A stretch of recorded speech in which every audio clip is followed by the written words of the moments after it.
Okay, we are live. Hello, everybody. It's time for the Kentucky Derby, finally. If you know anything about the history of the Triple Crown, it's usually, it wasn't originally called the Triple Crown. There was no name for it. But there was somebody who was on the radio one day, and he was talking about the three races, the Kentucky Derby, which is the most prestigious of the three, the Preakness Stakes, and the Belmont. He was talking about the horse that happened to win all three. And instead of saying all three names over and over again, he called it the Triple Crown, and it stuck. But the first winner of the Triple Crown was Sir Barton, I believe, in 1917. But the Triple Crown, it's designed in this interesting way. These colts, and a horse, you don't call them horses until they're 5 years old. They're still colts until they're 5. But there's the first year they run, they're 2-year-olds. They pretty much don't know what they're doing. Their muscles, their bones are kind of soft. And then the crop of horses that enter the Kentucky Derby, which is the first of the three races, the first week in May, they've just turned 3. They're extremely green. They've run possibly a mile and an eighth. Man of War, you might have heard of him, who didn't run the Triple Crown. But when he started to run long races was the Preakness and then the Belmont.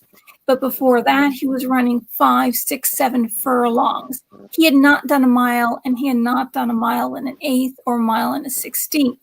His owner, Sam Riddle, was afraid. Actually, what I think is his excuse was that it was colts shouldn't run this early in the spring. It's too cold. Riddle wouldn't enter Man of War into a race he thought he might lose. At that point, since he was only running furlongs, he wasn't sure if Man of War could run. When you go from 7 furlongs or 6 furlongs to a mile and a quarter, that's a huge distance. He didn't know if he had a sprinter or if he had a stamina horse. He had no idea what Man of War was going to do. So I kind of feel that he probably, using his intuition, wanted to feel Man of War out a little bit and start him in a shorter race. So what he did was he entered him in the Withers for a mile, very short race. And then, hello there, Three Stooges and Shillville, how you doing? And then at that time, the Preakness was 1 mile and 1/8. And today it's 1 mile and 3/16. So you go from a mile and a quarter to 1/16 shorter, the Preakness, to a mile and a half. And the Belmont was run in 1 mile and 3/8 back then. Now it's a mile and a half, so it's longer. So what it is it tells you, can these untested colts run 3 different distances in 5 weeks' time? A mile and a quarter, which is the longest that they've ever run, then shortening it just a tad to a mile and 3/16, and then 3 weeks later, the test of the champion, a mile and a half. That's a huge thing for a young colt to do, a young colt whose bones are just hardening up. And we're not seeing this now. See, back then, some horses used to run once a week. Secretariat, it was once every 2 weeks, or sometimes he'd run once a week. Today, these horses are running every 2 months, every 3 months. Right now, the guy that's in the lead, the guy that's the strongest of the pack, and he's phenomenal. He's huge. His name is the Law, and he really is like bringing the law. And if you look at this horse and you look into his eyes, you've got this. He's looking at you, and it's almost like there isn't like a gentleness. There is a strength, like hey, I'm doing this, and nobody's getting in my way kind of look. And his colors, he's a brown with white down his nose, and he's kind of a white stripe down his nose. He's very, I think he looks different. Don't you think that 'Tis the Law has a really different look, Nathan? He almost kind of, he reminds me of Secretariat. Just, I mean, a lot of them, he just, how do I put it? He's just bigger. He's big. Yes, he's impressive than looking. the other horses. He doesn't have to try as hard to run. He's just naturally stronger, and he just, some horses are like that. Some are thin, some are chunky, and he's just one kind of, and I hate to talk about this guy right now because he's really upset me recently, but LeBron James. LeBron James physically is just bigger. Now, a lot of guys his height don't have the coordination because they don't have the muscle, they don't have the fat, they don't have everything balancing along with it. And then a lot of times you get shorter guys that they've got the speed and coordination and stuff, but it's of course because they can't jump and they can't do the other things that you need to do. LeBron was kind of like that guy. It's just like he just built to play this game. Because he's so big and agile at the same time. And that's what 'Tis the Law is like. It's kind of like a Bo Jackson. I don't know if people remember him. Bo Jackson was unbelievable. He played football and basketball, and baseball at the same time. He did play basketball too. He played basketball. He ran track. He was a decathlete. He was just an incredible athlete, and he was huge and strong, and he was the fastest guy out there. Yeah. Bo Jackson was just a freak of nature, and he could have played any sport professionally. And every now and then, nature just creates these beings. You can't fix it, even if you're in a lab and you try to juice it up with clones or whatever. You're not necessarily going to get this. It's a certain thing with nature when things grow. And sometimes you just get one. Shaquille O'Neal's another one, just huge, but still has the agility like they're smaller. And that's 'Tis the Law.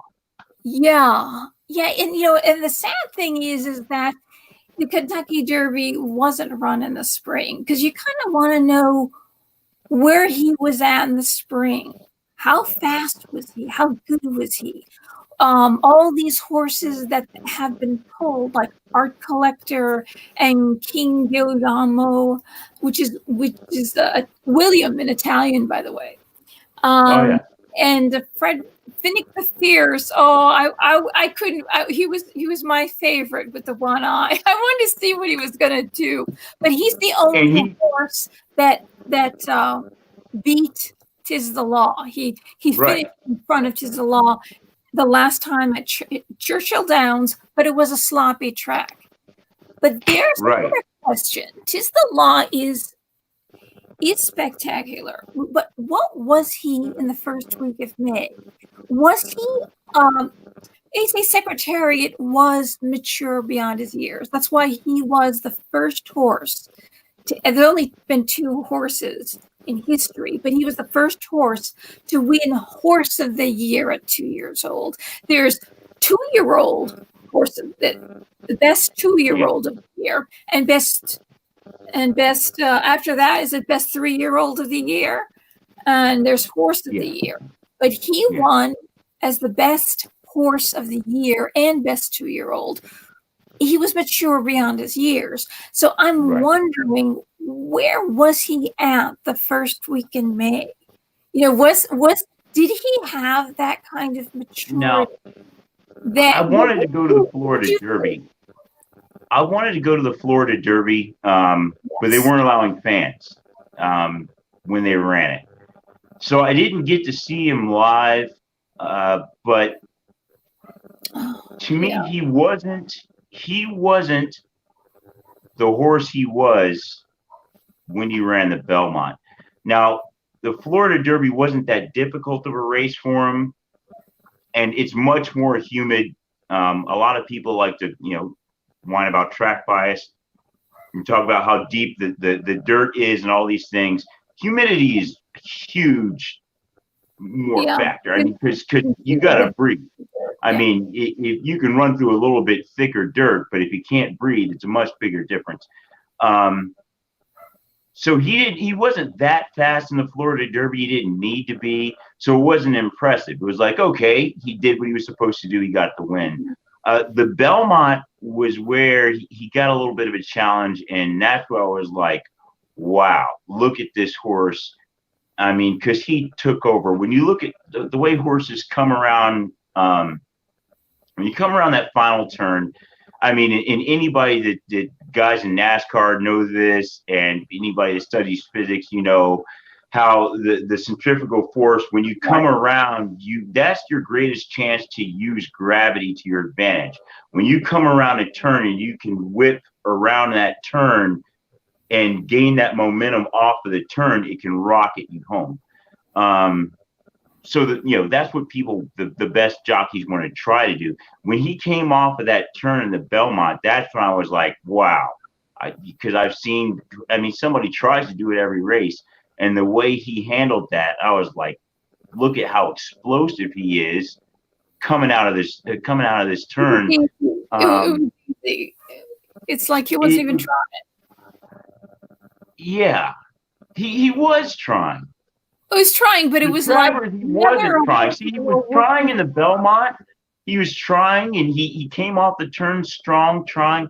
In the Travers, he didn't even try, and he still looked great. I mean, that was where I was like, wow, this horse could really stand a chance at the record.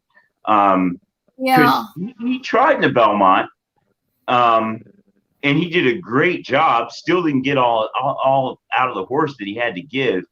But the Travers, it was a workout. Like I said, he lazily ran that race and destroyed the field, and still had a time that if it were the Kentucky Derby, it would still probably be in the top 10 Kentucky Derby times or so at 1.25 miles. I mean, because Kentucky Derby is even Justify won it at 2:04.18, and was it American Pharoah? It was 2:03 and change, maybe a little bit closer to 2:04. So even California Chrome, I think he had a 2:04. A lot of these horses win it, but the time isn't that fast. I think it's because these 3-year-olds go from running furlongs or to a mile and a 16th, sometimes 1.1 1/8, and then you've got this wild card. It's like a wild card race because you've got 20 horses and 20 inexperienced colts. And the stands are packed and making a lot of noise. It's very intimidating all the way to the track. That's why American Pharoah wore earplugs. And when he went to run the Preakness, there was a lightning bolt that went above the posts, and he had earplugs in his ears. He's the only one that didn't hear the crack of thunder. And the other horses had that. Just like 1 second when you're not ready to jump out, you're in fear. So animals hate thunder. He didn't hear it. He didn't hear it. He just jumped out, go to the lead, just like Baffert said. But my father his family was in horse racing, worked at the Belmont and Saratoga, and he's very much sharper. He only has one eye that works. He's like the one-eyed horse. His one eye, he can see things and he knows things. And then I'm telling him there was a crack of thunder and he wasn't afraid. He jumped out. He goes, yeah, because he's got earplugs in his ears. He didn't hear it. So he wasn't scared. He just remembered that. And I find that awfully interesting. And that it just makes it that these horses, they're running the Kentucky Derby. You've got 20 horses. You got a bunch of immature horses that don't have moves yet. And they're coming from either the far gate or the middle, or they get packed in, boxed in. They don't quite know what they're doing.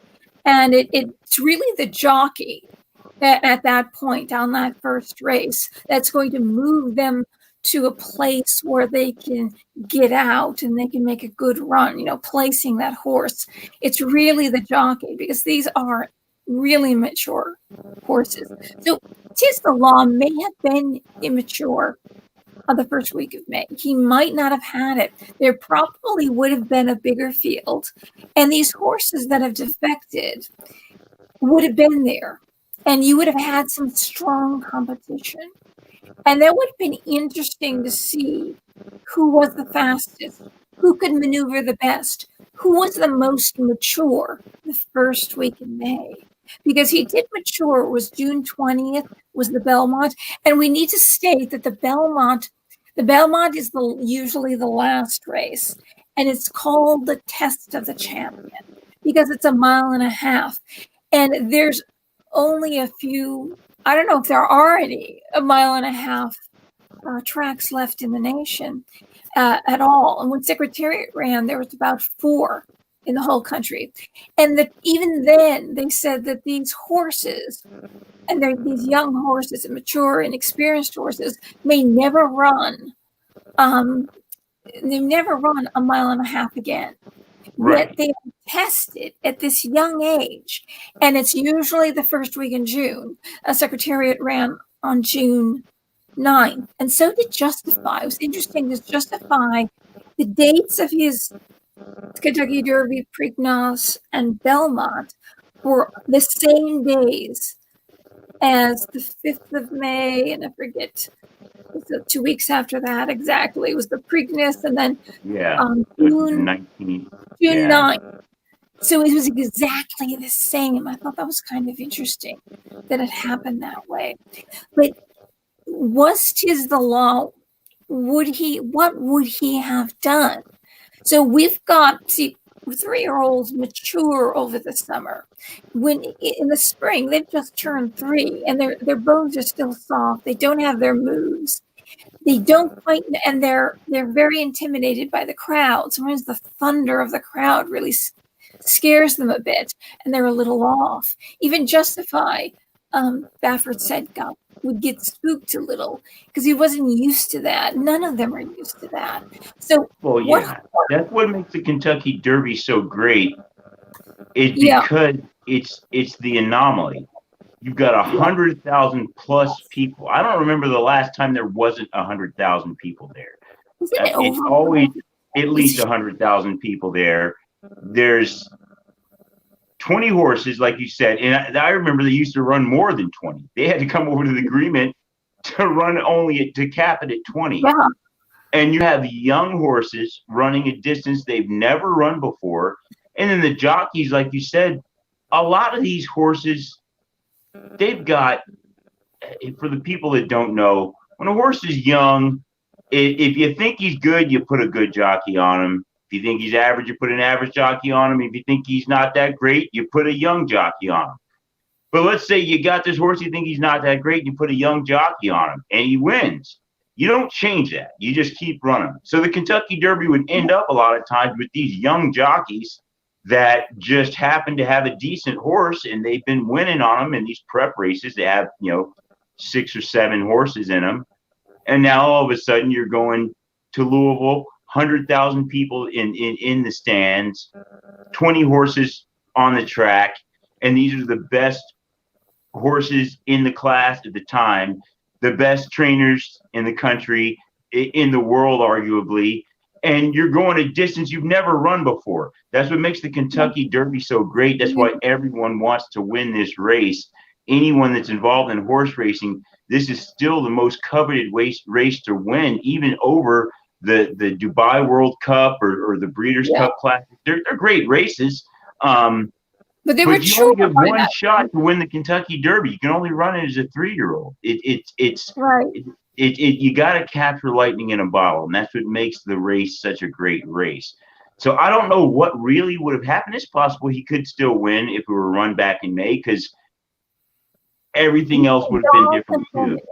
Nadal is retired now, but he was considered the best horse in the country at that time, best 3-year-old. He might have run it and he might have won. because he was supposedly so good.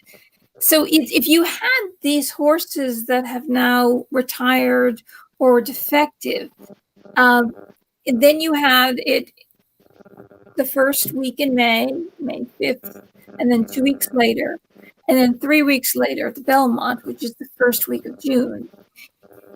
You would all these horses that somehow are kind of not participating in the Triple Crown at all. You would have had them. You would have had the full cast of the best characters, the best of the best, like a Shakespearean production, when you would have the best actors on the stage, and then you could really see what can they do and what can they do as immature horses that they have no idea what they're doing, because they don't even run this far in a workout.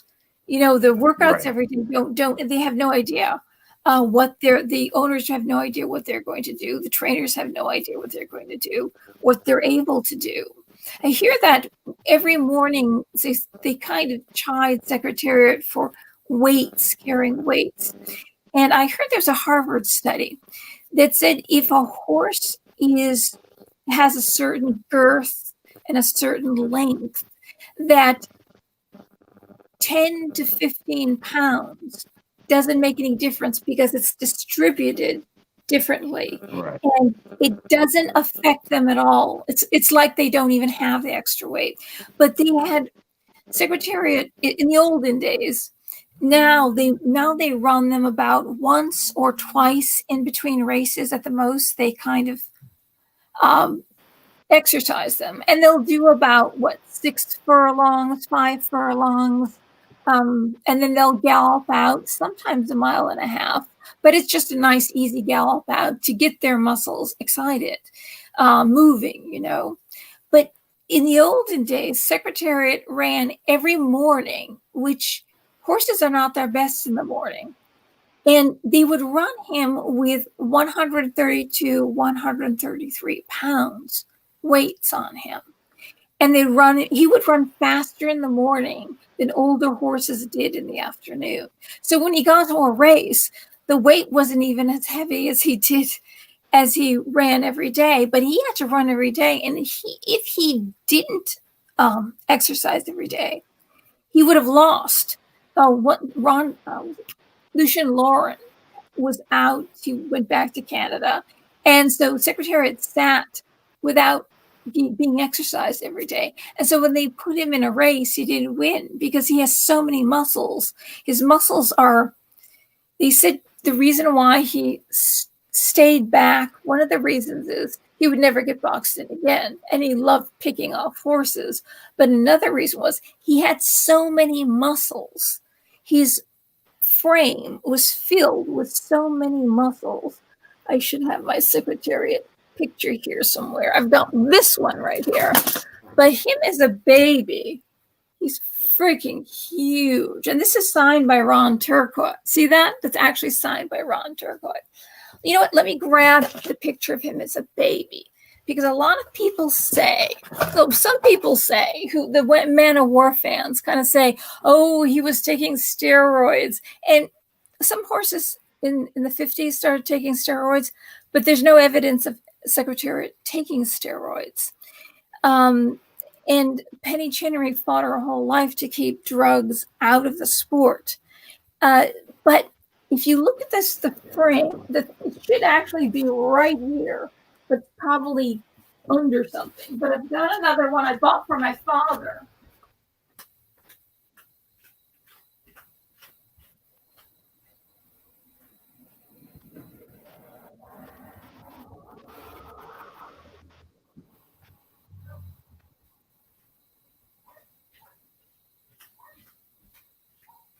Now, this is really kind of exciting because this is Secretariat as a baby. Let me take it out of there. Secretariat is a baby. And he also they said his heart on autopsy was 22 pounds, which is almost 3 times bigger than a regular racehorse. And this is his frame as a baby. Isn't he beautiful? See how short his mane is? He's a baby. And when you have that frame, see that frame isn't quite filled out yet? You've got that frame. That's not steroids. He was filling out. That was his muscles. And he had that huge heart. If he was taking steroids, let's say, to build his muscles, but they've proven that steroids do not make you run faster. They do not make a horse run faster. But saying he was taking something to build muscles, he would be grotesque. Are you there? Oh, I think we've lost the feed from Nathan. Okay, let's see. I'll carry on. All right, myself. So as I was saying, that the Secretary winning, this guy at the moment, this guy, Secretariat, holds the record. In the Triple Crown. All 3 records. They didn't know for 39 years that he also held the record in the Preakness as well, because there were so many fans that came that they walked over the cables to get to the infield so they could watch him run. And they damaged the timing device, and somebody with a stopwatch in the wrong position started and stopped the race at the wrong time. So for 39 years, they had no idea. But they did have footage of him, and he was running two lengths ahead of Cañonero in the Preakness. So the Daily Racing Form clocked him at 1:53.25 seconds. And those were the days when they were doing it by fifths. So now they're doing it by, here comes Nathan. Nathan's coming back. Yeah, sorry. I lost you for a second there. I am in there. I was talking about the timing is a little different now, too. We're doing it by hundredths of a second. And so it's more exact. It's a precise timing. But when Secretariat ran and all the way back, it was a fifth. So if you it's like 1/5 is actually 10, would be counted as 10, and 2/5 would be 20, 3/5, 30, 40. And if you clocked in, let's say you came in at 2 minutes 01. Now it would be 2 minutes 0.1 hundredths of a second. Back then, it would be clocked in as 2:10 because they were doing it by fifths. Yeah, it'd be anything below, 2 minutes and what is it, 20 hundredths. Right. Every 20 hundredths makes a fifth. So it's 20 hundredths is 1/5, and at 40 hundredths it's 2/5, and 60 hundredths is 3, and up to 84. Yeah. You kind of wonder. We never will know. There's no way to forensically time all these horses. We'll never really know what they really ran. When somebody breaks their record, they break the record now. Oh boy, that record of this horse that ran, and they may have broken a record. I kind of wonder about a firm, because who ran it faster, would American Pharoah or Firm, because he was on the old timing system. So if he ran 2:11 or 2:10, but it was clocked today, would be clocked as 2:11. They would clock him for that 1/100th of a second. They would clock him at 2:20. So we have no idea who's faster. So using hundredths of a second it's great for records. Yeah. In reality, though, I think 1/5 of a second is fine, because there's still the error. They were clocking these guys with stopwatches in the beginning.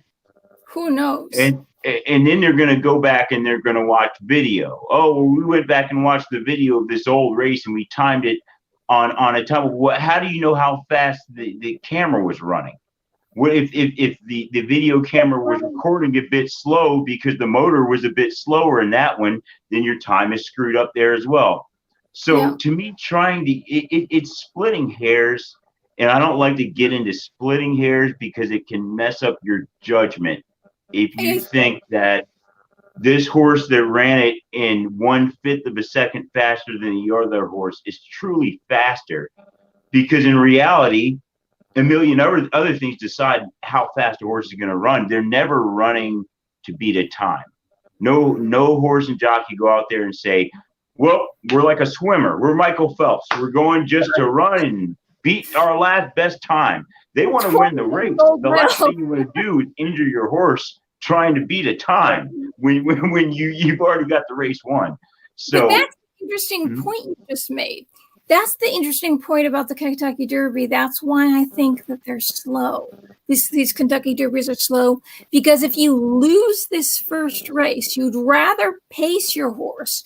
You have no idea how tired your horse is going to get. So the pace is very slow. And at the end, if that horse has got a sprint in them, they have one sprint in them, and then they coast to the finish.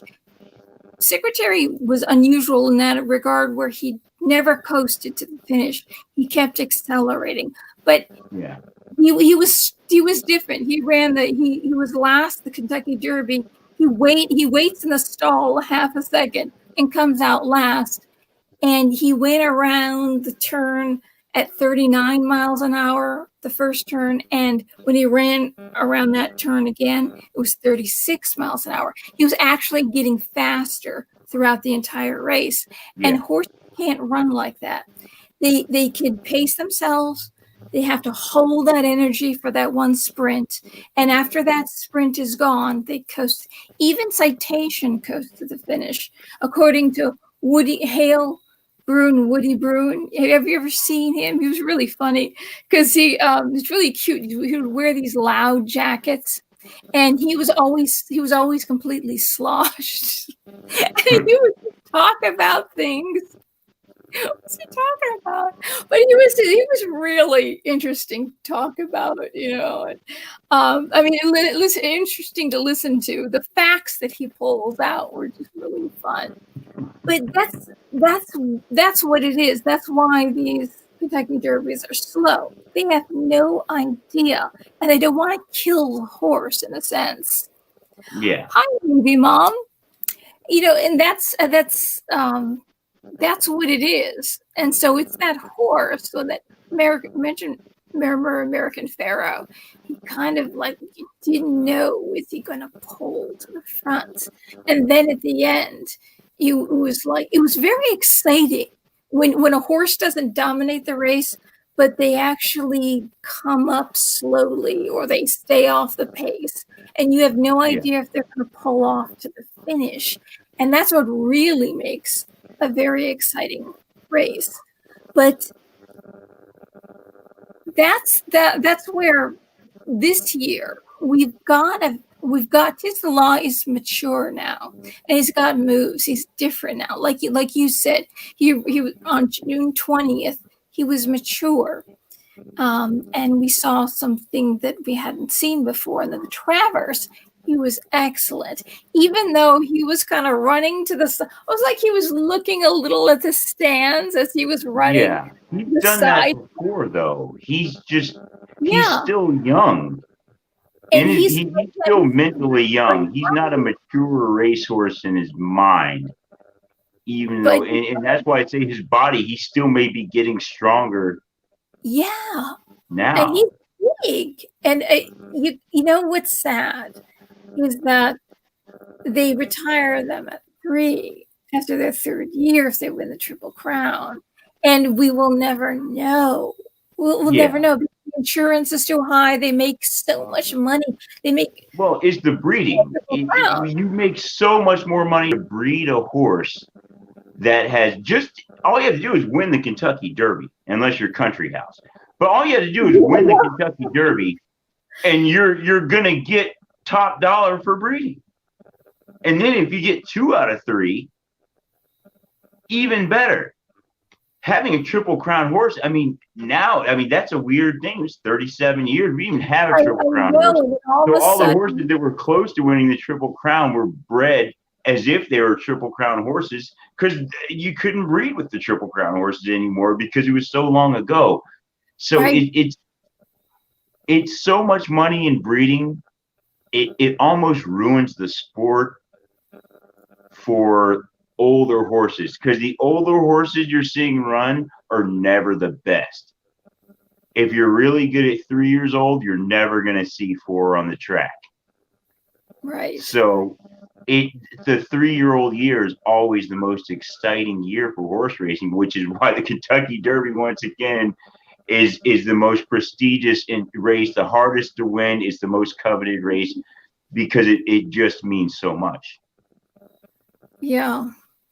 So yeah, if he doesn't win tomorrow, to the law, then nobody's going to watch the Preakness. I was wondering, I always wonder things. Did they pull some of these horses out so he would have a really good chance at winning? Because this is a Triple Crown, not over 5 weeks with immature horses in the spring, immature colts in the spring. It's over 5 months. And if he loses tomorrow, who the flip cares about the Preakness? It isn't. That's the exciting thing about the Triple Crown. Can they? So sometimes they break down after the Kentucky Derby and they can't do the Preakness, or they break down after the Preakness and then they just don't have it in them for the Belmont, because it's 5 weeks. This is 5 months. And to me, the Belmont doesn't count. The Belmont is the Wood. It's a 1 1/8. It wasn't running Aqueduct. It was running Belmont. It's a 1 1/8. Yeah. It's not a 1.5 miles. You can't pretend. I really wish they would run a 1.5 mile race in Aqueduct. Another one. December. Yeah. Just so you get a 3-year-old 1.5 mile race that we all need to see. Even though it's in December, it's not the same thing. But hey, we still would like to see those horses run the 1.5 miles. The real Triple Crown to me is the Travers, this year, I should say, the Travers, the Kentucky Derby, and the Preakness. You got a 6-week span. You got 2 1/4 races, and then the mile in 3/16. So just make the Preakness a 1.5 miles, or why didn't the Belmont just be last? Well, it's different racing association. The New York Racing Association controlled all those races. In Maryland, I mean, New York and Maryland would have to collaborate to do something like that, which would be great if they could, but people don't collaborate for anything these days. Look at the War Admiral Seabiscuit race. Can you imagine people collaborating to do something like that these days? No, everyone's too greedy and concerned about what they're going to get out for themselves. And they're not saying like, hey, this is something I would want to see, you would want to see, the fans want to see it, so we're just going to go ahead and do it. People don't do things that way anymore. So, or else they would have the Preakness at a 1.5 miles. Yeah. Or they would work something out just because they're like, hey, this is what we want to see. The fans want to see this.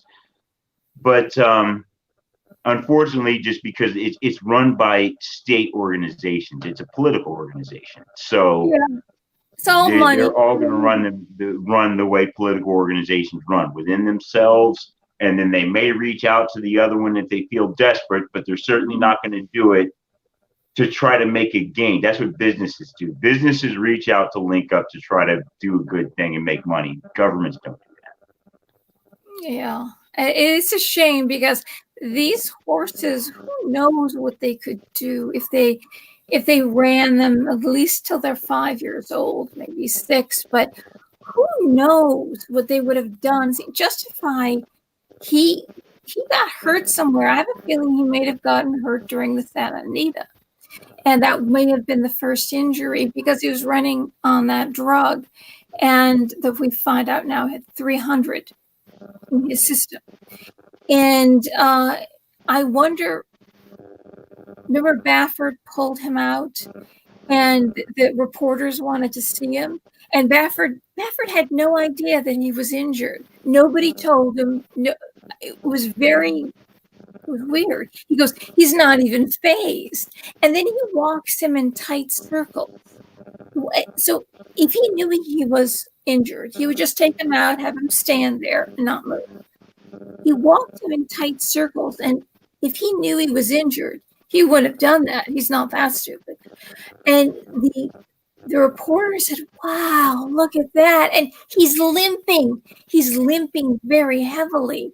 He's limping with a limp that in 2 weeks can't be healed. So what they did was they sealed up the foot and they numbed it. And there was an accident waiting to happen. And then all of a sudden they retire him after the Belmont. And they said that he was injured, came out that he was injured, and he can't come again. He was injured a while, and they ran him in those 3 races. And that's such a shame. That's why these horses can't be put on drugs, because it's so easy to have an injury. And sometimes they have a small injury, and they don't even know about it. And then when they run them again, it's a serious injury.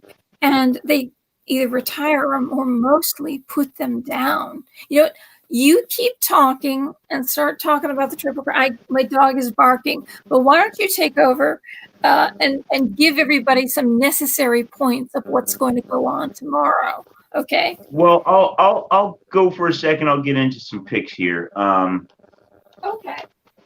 There's wow. As she said, there's usually 20 horses in this one. They keep scratching these horses now, taking them out of the race for one reason or another. One had a foot injury. Another one had to go to the vet because he had a fever. And then the other one today, they said he just didn't seem like himself, and they didn't want to go ahead and run him.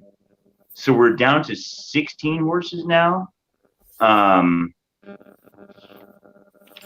This Tiz the Law horse, the favorite, strongest favorite, as we've been talking about, he's done a lot of amazing things so far, things we haven't seen in years. So he's the favorite for a reason. Last I looked, he was a 1-2, meaning you got to bet $200 theoretically to win $100. So that's a very strong favorite. That's almost like boxing odds. That's what you get on like a Mayweather or something, and being that he's running against 16 other competitors and he's getting odds like he's only facing one other horse that he's twice as good as, that just shows how good lots of people think this horse is. So that's Tiz the Law. I mean, I picked him to win. His father's name was Constitution, a horse named Tappet. He's got everything kind of going for him there. He is a New York bred horse. That hurts. The only New York bred horse I can ever remember winning the Kentucky Derby is Funny Side. He was gelded. It's usually won by Kentucky bred horses. Kentucky bred horses win horse races all over the world. That's like no secret. The best horses in the world are bred in Kentucky. Florida breeds some decent horses here and there. For the most part, all the great horses are Kentucky horses. And I said the one Derby winner that New York had that I can remember was Funny Side. He was gelded, so you can't breed that horse. Tiz the Law, if he gets this win, being a New York bred horse, the amount of money you could charge to breed with this horse is going to be astronomical, especially if he gets a Triple Crown victory.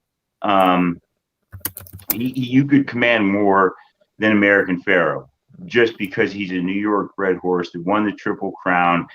He's got to win in the Travers. American Pharaoh did not win the Travers. He got upset there. So you definitely got to put him in the conversation with those top horses. Now, breeding garners a whole lot more money than racing, and you're not going to get injured breeding. So that's why these horses you see disappear after the third year in their 3-year-old year racing if they have a good time at it.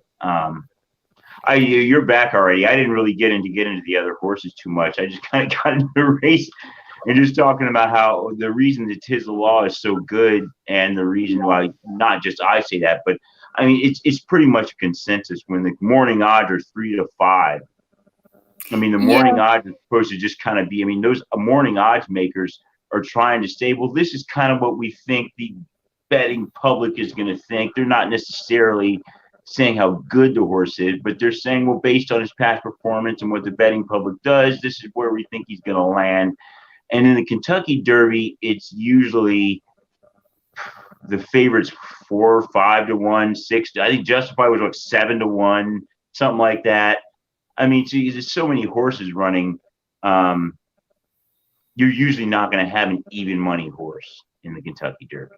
So that says a lot with what he's going up against. It's kind of like what we're seeing. We're not really seeing him getting tired out on the track or struggling or really trying to pull out that win. Though the interesting thing that I noticed, and I learned a lot about horse racing, well, from my father, and his family worked at the tracks. But I learned watching Secretariat, and the one thing I noticed about Secretariat is the same thing you will notice any athlete that's in excellent shape. Your heart and your circulatory system is in excellent shape, top four. Once they cross the finish line, how quickly they slow down. It's after when you start exercising, your heart beats really, really fast. If you're in bad shape, it takes a long time for your heart to return to normal rate. And that's how they check you. If you're an athlete, they check you to see how healthy you are, how quickly your heart goes to normal rate. And you notice even the Belmont, Secretariat is walking, he's basically at a stop, and the other horses are still moving. And that tells you that horse could have kept going. It was and at that time, these races were run at 5 o'clock, like 5 minutes of 5. And the day of the Belmont, it was in the 90s, and there was a thunderstorm coming. So the air was extremely humid. It was hot, humid, and there were winds blowing down the track. There were thunderstorm winds blowing against him down the track. You notice when he's running and then he's starting to move, Secretariat is blazing along, and then all of a sudden you see the American flag, and the flag is flying like this, not like this. The winds are blowing so strong, the American flag is at attention.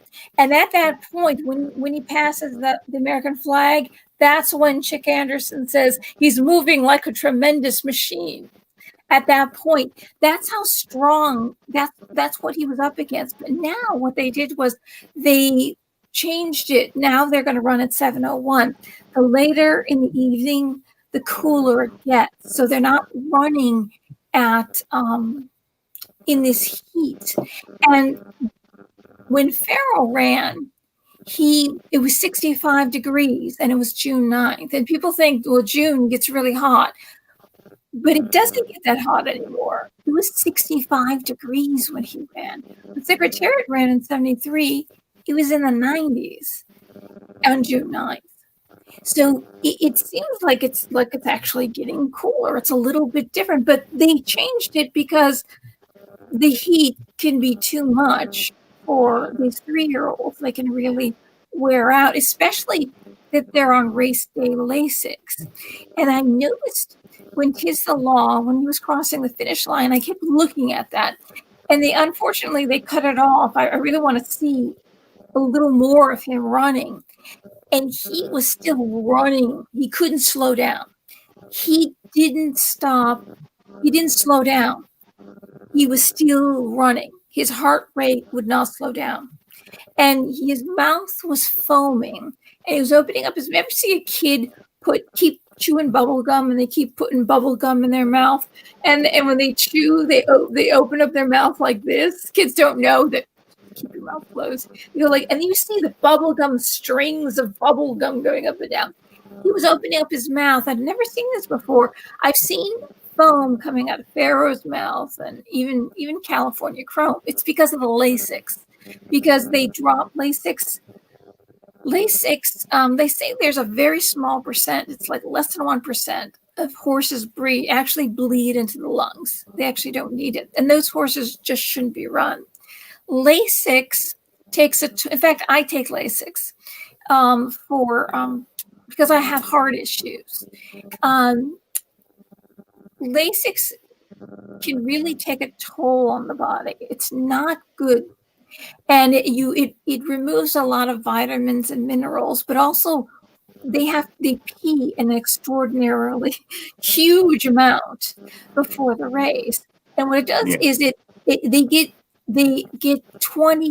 up to 20 pounds or more than that, I think, lighter, because they lose all that water. So they end up running faster. So they say, well, we're doing it because he won't bleed, because we care about the horse. But what it does is, that's not what they're doing. They're doing it because they want to win the horse race. Yes, that's right. That's right. So that's why you see the foam. The horse the mouth foams up, and he was foaming an awful lot. I didn't, and he was opening up his mouth, and you could see the foam just like bubble gum strings.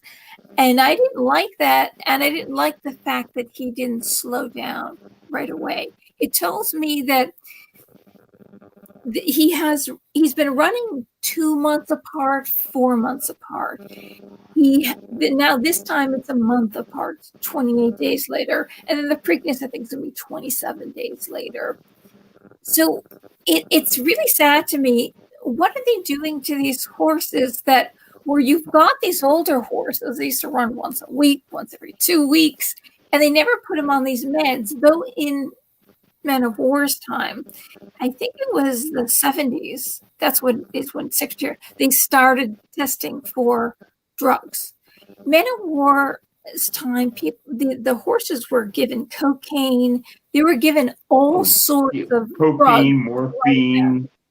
Amphetamines. I mean, it's the same thing in baseball, basketball, football. Yeah. People have been using performance-enhancing drugs ever since performance-enhancing drugs have existed. I mean, even Coca-Cola had cocaine in it at one time. Not anymore. Yeah, and to tell you the truth, it was probably healthier back then too. This is nothing new. What happened is the war on drugs. The war on drugs, I mean, it was started by Nixon. Reagan was the poster child. We're going to take it into full gear. I know. But it put this mentality that drugs are bad. Before that, drugs were considered good. It's true. Even the Native Drugs Americans. were good. They're like, oh, well, some of them, they're so good, you got to be careful with them. But they're good. They're all good. And after the war on drugs, oh, they're bad. We got to stop you from getting them. We're testing. And a part of that, in my opinion, makes it more dangerous. Because back when you're like, okay, this is good, but you just got to be careful, that's the mentality everyone had. But when you got to sneak around and you can't use it normally, we got to juice the horse up with this stuff a whole lot now and then hope it's out of his system by the time he takes the test. You're doing things that are unnatural and more dangerous, in my opinion, than they used to do when they just would naturally give you a good amount of the drug and, not overdo it. I think they've created these problems by trying to over restrict and over regulate everything. That's a big part of what the government does with everything. It's all tied to the government. They want to over regulate what people do because the government somehow decides that it knows better than the person or the trainer. What politician do you know that's ever trained a horse? Well, most of them haven't even ridden a horse. Most of them probably haven't even really seen a horse in fourth person. They ran horses. Mm-hmm. Reagan. used to ride a horse, and Nancy and Bush used to ride a horse. Oh, right. So you're going back. You're looking at a small group of people. Look at how many senators, congressmen, state senators. That's who makes these laws. These laws are not made by the people that have the experience in the industry. They're made by the government. And the people in the industry who have been doing what they do for years say, hey, this is what I do to train good horses. So now you're going to try to stop me from doing it. Now I'm going to come up with some other weird way to try to do what I used to do to beat your system, even though it's not better for the horse. And that's why I say that the problems get created by that kind of thinking, that we need some big entity to tell us what is wrong or right, and whatever they say is 100% true all the time, in every case, every day, every horse, every man, every woman, on every state, every continent. It's lunacy to think that way, but we really gotten to a point to where that's how people think. They think that there's got to be a one way to do things and a one regulation, and that's the way it has to be. And then the people on the inside think, well, they know. They don't think, they know. Well, what this regulation is bogus, because I know I do this every day. So now I've just got to try to find my way and find loopholes around the regulation, which screws up the whole competition and everything to begin with. So that's one. I mean, baseball is a great example. These people that want to vilify your Mark McGuires and your Sammy Sosas and your Barry Bonds, but they want to say that Babe Ruth was clean. They're full of it. They need to look at reality. These guys were taking amphetamines. They're drinking a fifth of vodka throughout the game. You know what I mean? You're trying to tell me that these guys were clean back in the old days? Give me a break. I mean, it's self-righteousness, and the problem is we don't want to look at real science. Science these days means, oh, this one or two scientists over here said something, or this group of 5 scientists said something, and that's science. That is not science. That's religion. That's saying we're going to go listen to a couple of people and believe everything these couple of people say. Real science is using control groups and using real data and doing real comparisons, and analyzing that data and coming to conclusions. Nobody does that anymore. They call themselves scientists for the most part, and the ones that do are shunned by the community. I think we just need a reset on that whole thing, because a lot of these things that they do give horses are probably beneficial. A lot of them are probably healthy. Well, I know right doses, they probably would not be harmful, but because they're not trying to raise healthy, fast horses, they're trying to beat drug tests. This is Lasix. This is Lasix, and it has a lot of bad side effects. It takes all the vitamins and minerals out of your body. It dehydrates you. You can't be in the sun. It's bad. Here's a drug that you can't be in the sun, yet you're giving it to horses in huge doses who are running in the heat. And it makes you lose water. And that's the reason why the horses take so long. They run a month apart. They have to build themselves up again so they can run the next race. In fact, it was a Baffert that took American Pharoah. Hey, sweetheart. Oh, that's a good boy. Mommy should pick him up. He took American Pharoah and he brought him to Churchill Downs to train, not to Belmont, because the track is much harder. It's much more difficult. Churchill Downs is an easier track to run, and he had. The horse was massaged every day, given all these vitamins, because he knows that Lasix takes all this stuff out of his body. And give me a second. I'll be right back.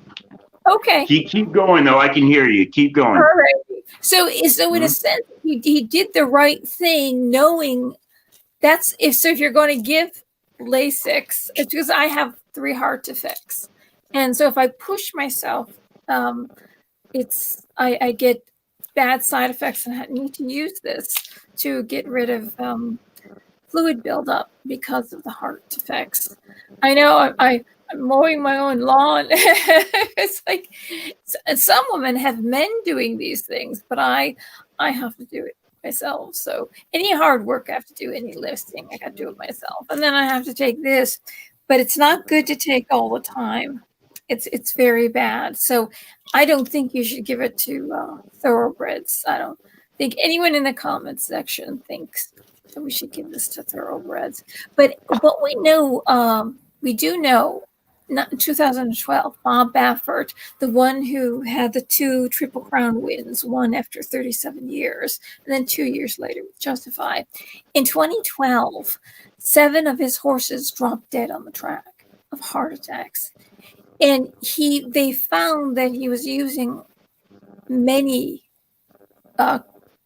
different kinds of drugs. And they didn't take him out. They didn't suspend him. He kind of should have been, I think. If you have 7 horses dropping dead on the track, apparently he gives them things to build up their muscles, where you can stand in the stall and you literally don't have to exercise. You have to build your muscles. Whether in the olden days, the only way the horse built their muscles was if they ate and ran every single day. They had to exercise you did it the old-fashioned way. But Baffert feels that he doesn't want to have the horse wear out. There's a difference between running on turf and on dirt. Dirt can really wear a horse out if you run on dirt a lot. On turf is a cushion, but turf can be any different. The turf conditions can be different. Sometimes it is firm, and sometimes it is the horses sink right in. So the running stride is different on turf than on dirt. You can't extend. You're not supposed to extend the legs out in front and back. You kind of run. It's kind of like up and down, And that's an interesting thing about Secretariat is they would run him on dirt, run him on turf, and they're completely different running styles, which is really interesting. So these horses who do run on dirt, they wear out quicker. If they exclusively run on dirt, they will wear out quicker. Their ligaments will run out quicker. And I kind of think Arrogate. I think Arrogate was probably put on a lot of these drugs, and I think it kind of did him in. I know his daddy, Arrogate's daddy, wore down in less than a year and 10 months, and so did Arrogate. And the sad thing is I think as Arrogate died at the age of 8, and I think he died probably, they didn't tell us why he died. I think it was because he no longer could stud, or people probably didn't want to stud him, didn't want to breed with him, because of this strange thing that was carried in his daddy. That what was Arrogate's father's name? Oh, I know Justify was Scat Daddy. Arrogate. Yeah, I had to look that one up. I forget, but it's not coming to me right now. He wore down. His father wore down within a year, and people are saying that if you see him run, his back legs, they're crooked. So if you're working extra hard to run, your ligaments are going to run out. And he just completely broke down. I've never seen a horse do that. And horses, even in the olden days when they were giving them all these drugs, horses used to run at least 100 races in their lifetime. 100 races easy in their lifetime. Well, yeah, the Secretariat he ran an allowance race in between, or was it Secretariat? Or maybe I think it was War Admiral. He ran a prep race He ran an allowance race in between the Preakness and the Belmont. Yeah, I know. Today, that would be considered insane for someone to run a race in between the Triple Crown races. They would say, you're trying to kill your horse. What are you doing? And back then, they're like, oh, we just, we're trying to keep him in shape.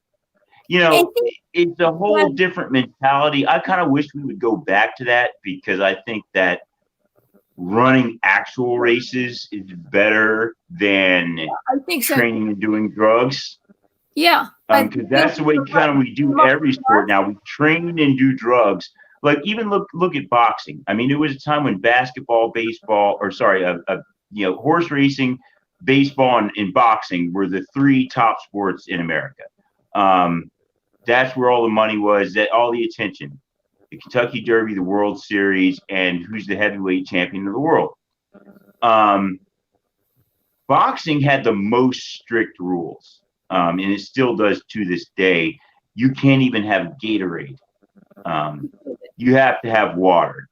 They make sure it's water. I asked a friend of mine who's a boxer. I said, how do you know they don't have smart water, or they have some essentia of alkaline water? But coconut water balances your electrolytes too, but it doesn't have. Gatorade has a lot of salt and a lot of sugar in it. Right. You're not allowed in boxing. You're not allowed it. That's considered cheating. They're that strict.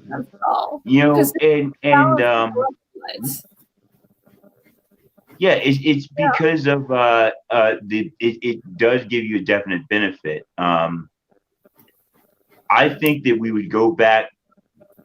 You do much better to go back to trying to do that. Let's try to get more electrolytes into the animal or the athlete or whatever system more periodically. Gatorade is Gatorade for a reason, because it works. Anyone who plays, especially in Florida, I dare you to go play basketball in the daytime and do not bring Gatorade with you. I'll destroy you. Even at my age, I'll destroy you half my age if you don't have Gatorade and I do, because you're just going to get gassed. You won't be able. Your body won't be able to deal with the heat and humidity, and I will. And that's the reality of it. That's what we need to focus on. Is a lot of these things are healthy anyway, whether you're an athlete or not. And so why not let them do the things that are healthy? And I think that would really discourage them from doing the things that aren't healthy. Yeah, that's just it is. Teddy, what are you doing? It just boggles my mind, because you want to give him this medication. The horse runs once in between races, or 2 times. They gallop out, or they run like 5 or 6 furlongs and then gallop out a bit. Well, it used to be that these horses used to run every single day. They were trained with weights and they ran every single day. Boxing. So, Joe Louis fought. It's hard to estimate because he was in the Army, but they say he fought like 400 something fights. Nobody even comes close to that. Julio Cesar Chavez was considered a warrior, and I think he just got to around 100, and that was in the 80s, 90s. These days, no one would ever consider fighting that much, and I just think that's bad. I think it's better for the athlete, better for the fan. It's better for So did we go over? Let's I've got it right on here. Yeah, I kind of had a feeling that was going to happen, because this is a big topic. So. I know that, because there's so many, because this is basically a political channel, and most people don't know all what makes the Triple Crown so special. So this is the premier event of American turf, or in all sports. It's the hardest one to win, and now that with it getting run over 5 months, and then the whole summer goes by, and these 3-year-olds have matured, rather than seeing what can they do, and possibly having Nadal, possibly having Charlatan. These horses that we heard were really good. They say Nadal was the tops.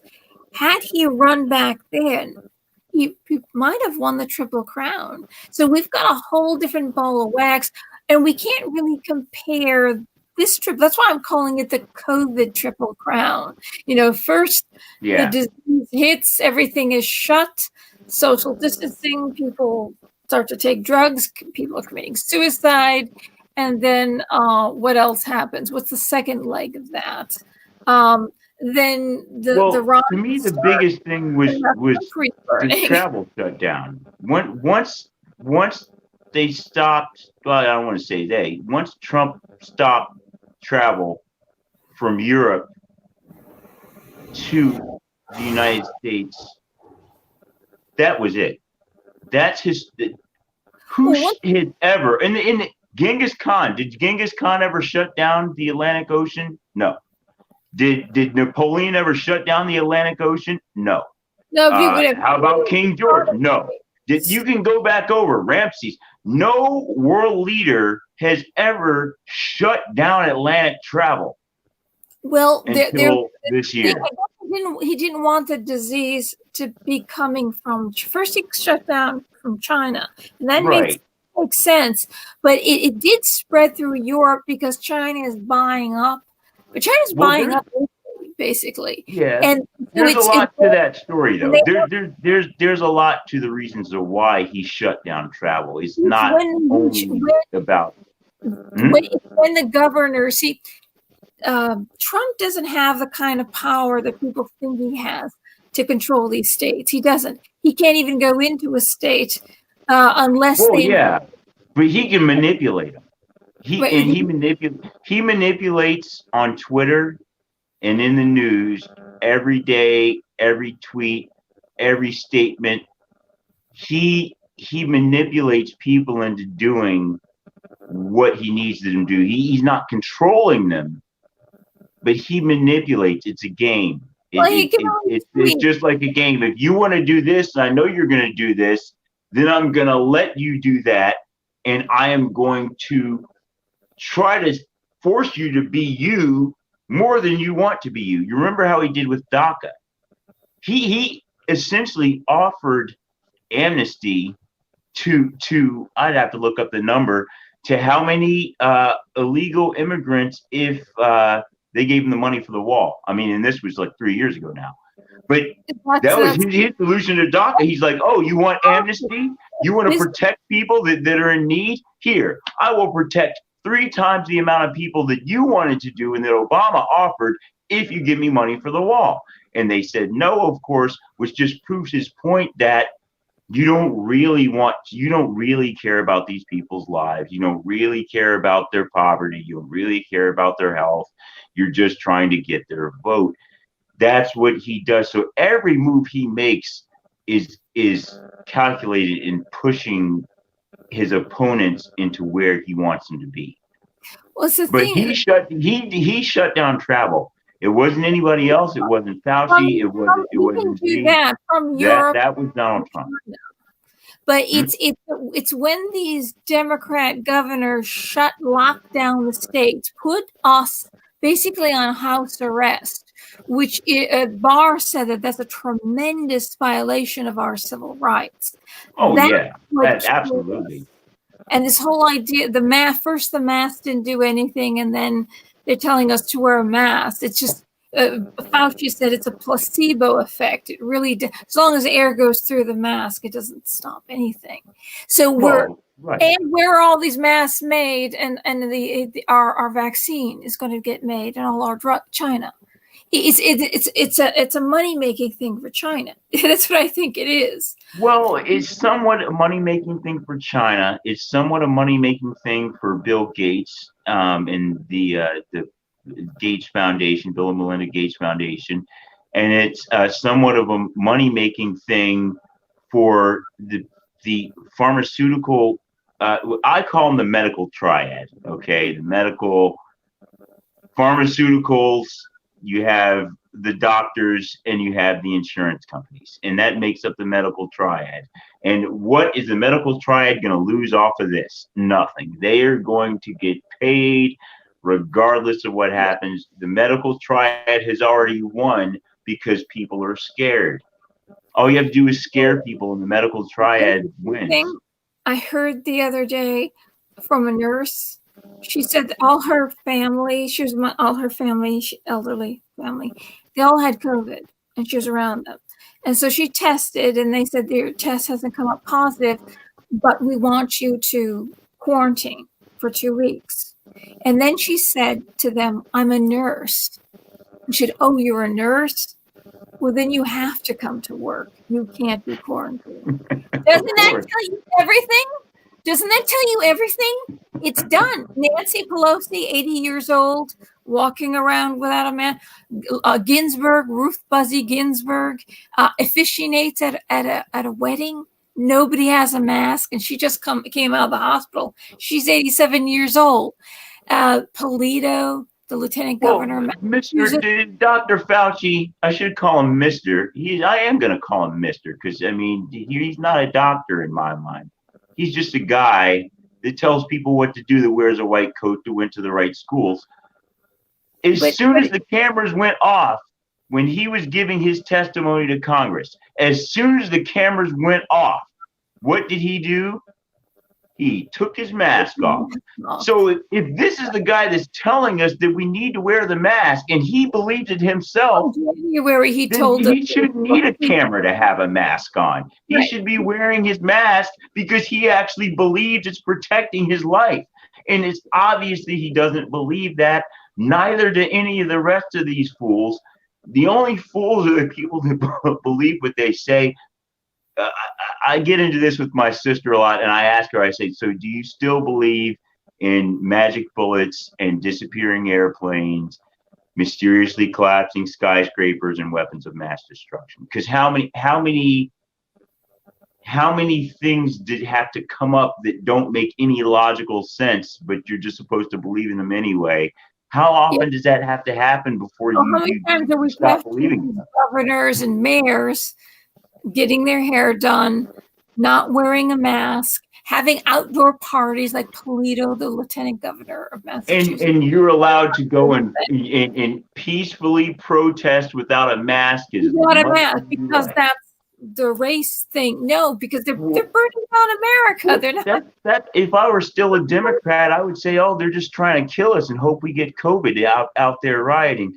It's a million things. You could twist it either way because it's so many falsehoods, and they have the people. Exactly how they take the down. People are so lashed onto the fairy tale, they don't know how to tell the truth anymore. All they know how to do is continue telling the fairy tale. Right.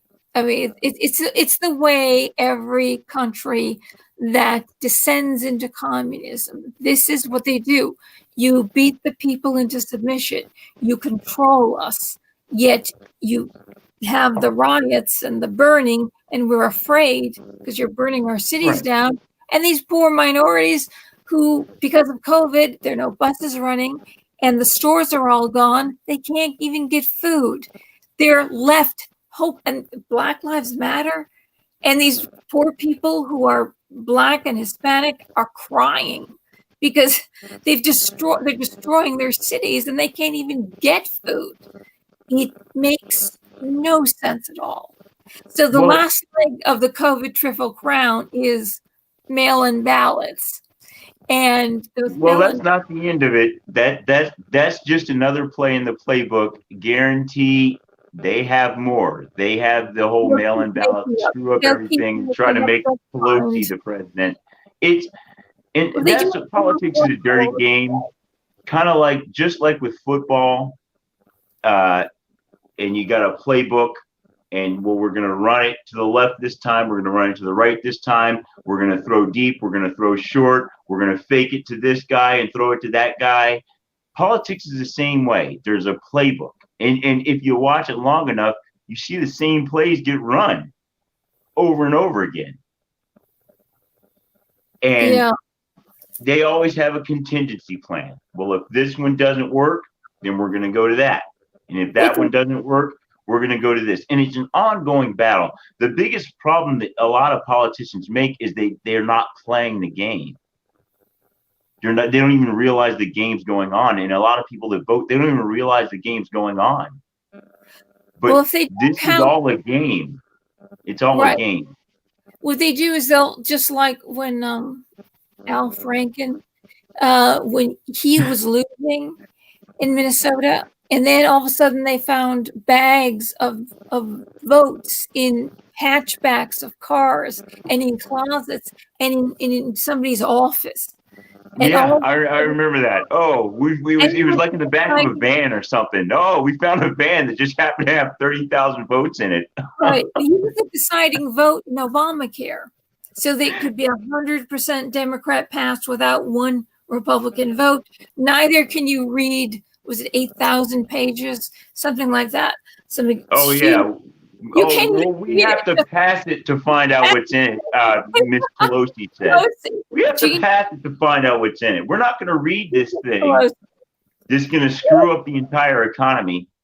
We're just going to pass it and then figure out what it says. It's really a joke. It's like sometimes I feel like I live in a Looney Tunes cartoon.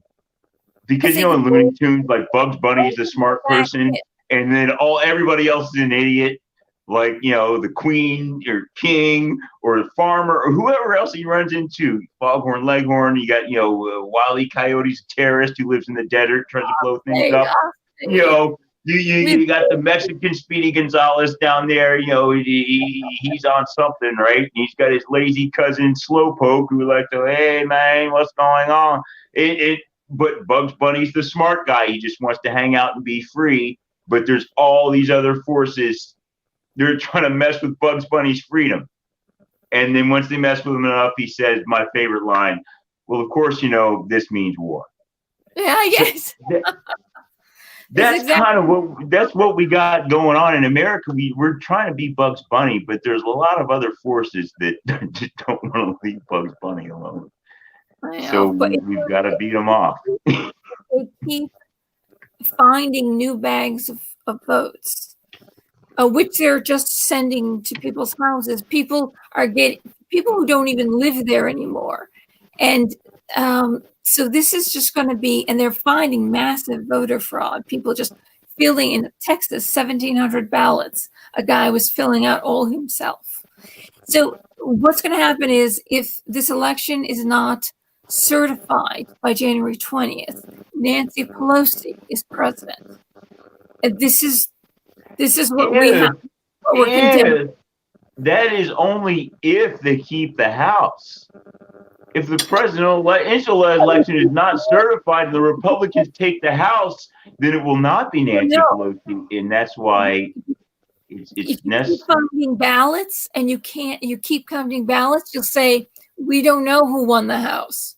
We're still finding bags of votes. So that's right. That would require them, and that's the whole thing about cheating in the election, with the American election, which it's the reason why our country's set up the way it is. The founding fathers, they foresaw all this stuff happening. They foresaw Illuminati bankers coming in and creating a fiat currency system. They foresaw people trying to buy off politicians. They foresaw people trying to fix elections. That's why the government is so complicated, and that's why when a lot of people say it's not working, it actually is working. It's built to be slow. That way you can't rig it really fast and screw up the whole country. If you want to screw up the whole country, you have to rig it a district here, a district there. You got to get a lot of support all over the place. You can't just rig one election and screw up the entire United States of America, or else it would have been done already. California, was it 3 months to count the ballots? Because they kept making more ballots. That's why she won by 3 million. Like, she really got that. People in California really went out to the polls. California is a republic. That's the difference. This is the United States of America. Each state has its right to screw up their own election however they feel free. Say and it's up to the people of the states to do that. But in order to make it affect the entire country, you've got to spread out. You've got to get to middle America. You've got to go to Texas. You've got to go to Wisconsin. You have to corrupt a large group of people. They will, if they get in, they will abolish the Electoral College. That won't happen. I know they say it and they want it to happen. It's not going to happen. It's not going to happen because there are more states that need the Electoral College than don't need it. It's really only a few states that don't need the Electoral College, like New York, California, Texas, Illinois, and maybe Florida and Pennsylvania. All the other states need the Electoral College, and so they're not going to vote for it to go away. And then they're going to stack the Supreme Court. They're going to stack the judges. They've been trying to do that forever. And your legislature. They've been trying to do that forever. They've been trying to do that forever. But the pendulum swings. This all works on a swinging pendulum, and the people, even though the people in America, I forget, I think it was Sam Adams that said Americans are too stupid to be free. I'm probably wrong on who it was, but it was one of the founding fathers said Americans are too stupid to be free, because freedom requires you to be educated and you know what's going on. And most Americans don't care about being educated about world politics, knowing what's going on. They want to deal with their own little lives and their own families, and that's fine. And that's why the pendulum swings, is because the average person really doesn't care enough. You can only influence people so far, to go so far to the left before the pendulum has to swing back to the right. And it will only go so far to the right before it has to swing back to the left. And the founding fathers figured that out, and they figured out if we can slow down calamity while the pendulum's naturally swinging, then the country will survive. As long as people feel like, hey, there's an election to vote in, then they're not going to try to overthrow the government, because there's an election to look forward to. And as long as the elections decided, broken up amongst these 50 states, and these states still have other things, not just the Senate. There's the House, we have the Senate, and then we have an executive, and then we also have a judicial. It's no one thing to make the average person believe that the government is just so controlled by one side that they are so much going to stop from just living their own normal, regular life and not caring about politics, to deciding that they are going to revolt. Have a complete sweep, and then you legalize all the illegal immigrants, and you take down that wall, and you don't longer, their priority is the people coming over the border, because Americans are becoming disillusioned. They're seeing through what they're doing. Some aren't. Those are the ones screaming in the streets. But they don't vote anyway. And so these states that are red are going to go purple and then blue. But if they sweep the presidency, the House, and the Senate, if they keep finding ballots, then the election cannot be certified. If it's not certified by January 20th, then Nancy Pelosi is president, because nothing is certified. The average person can only deal with so much of that nonsense. The average person wants to turn on the TV on election night and find out who the president is before they go to bed. And there's no revolt. There's no reason to riot. There's no reason to really fight back. You got to remember, these riots that we're seeing now are fake.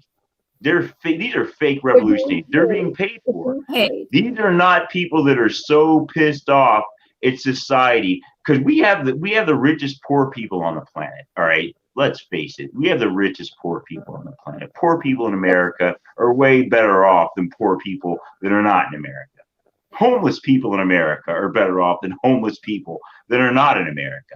So most people are not so pissed off that they really want to give up their daily livelihoods to riot and overthrow a government. The people that are, like I said, the people doing this stuff now are being paid. And it's only about this election, but those people aren't even going to vote. I guarantee you about only 25% of those rioters are going to actually go out and vote.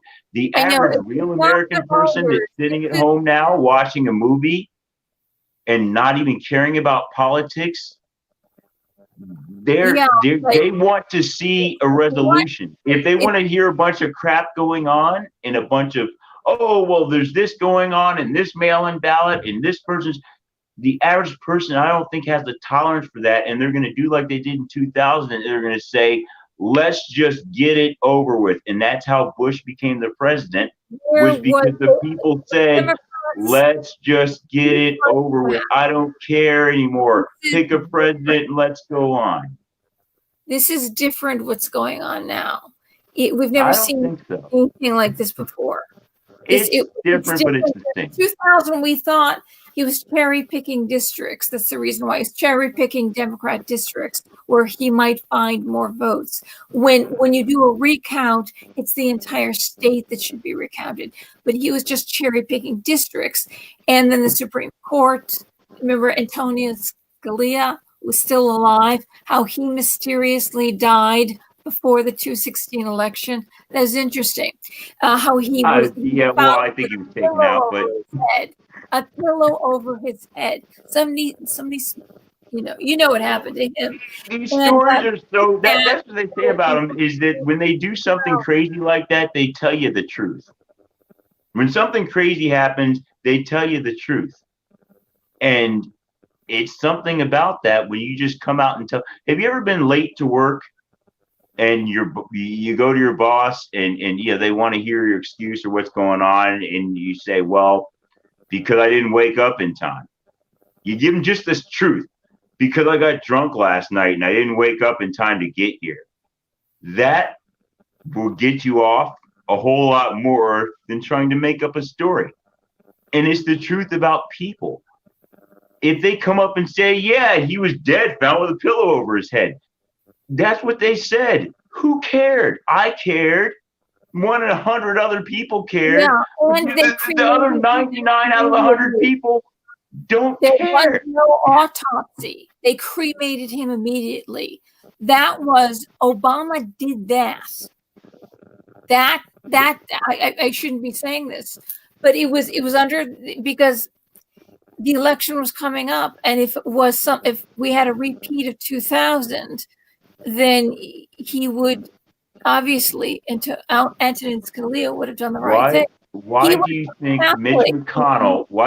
Mitch McConnell refused to take a vote on Merrick Garland?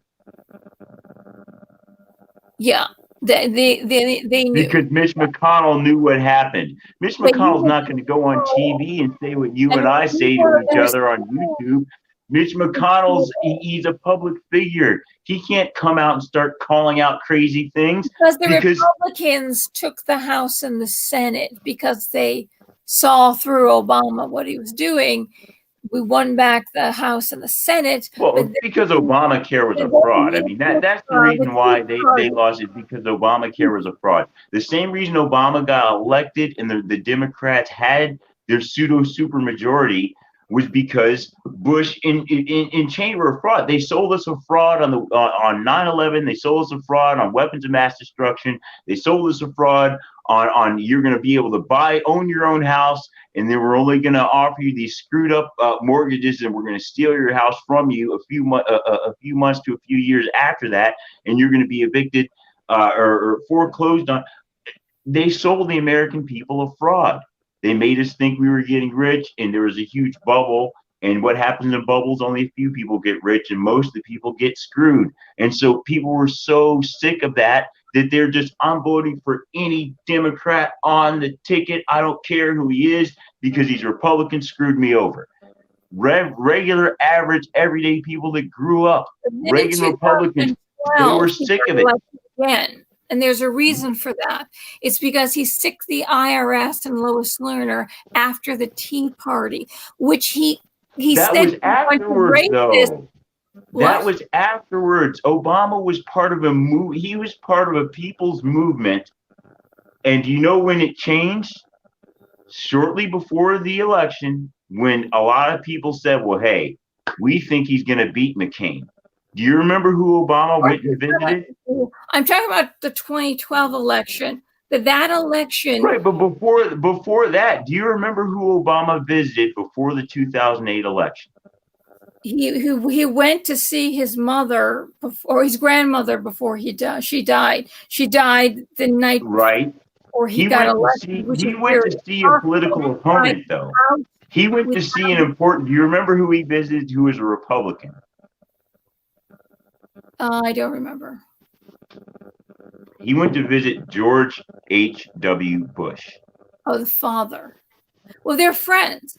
You know that. Well, they're they friends. weren't before then. They weren't before then. After he visited George H.W. Bush, you started seeing Wall Street bankers backing Obama.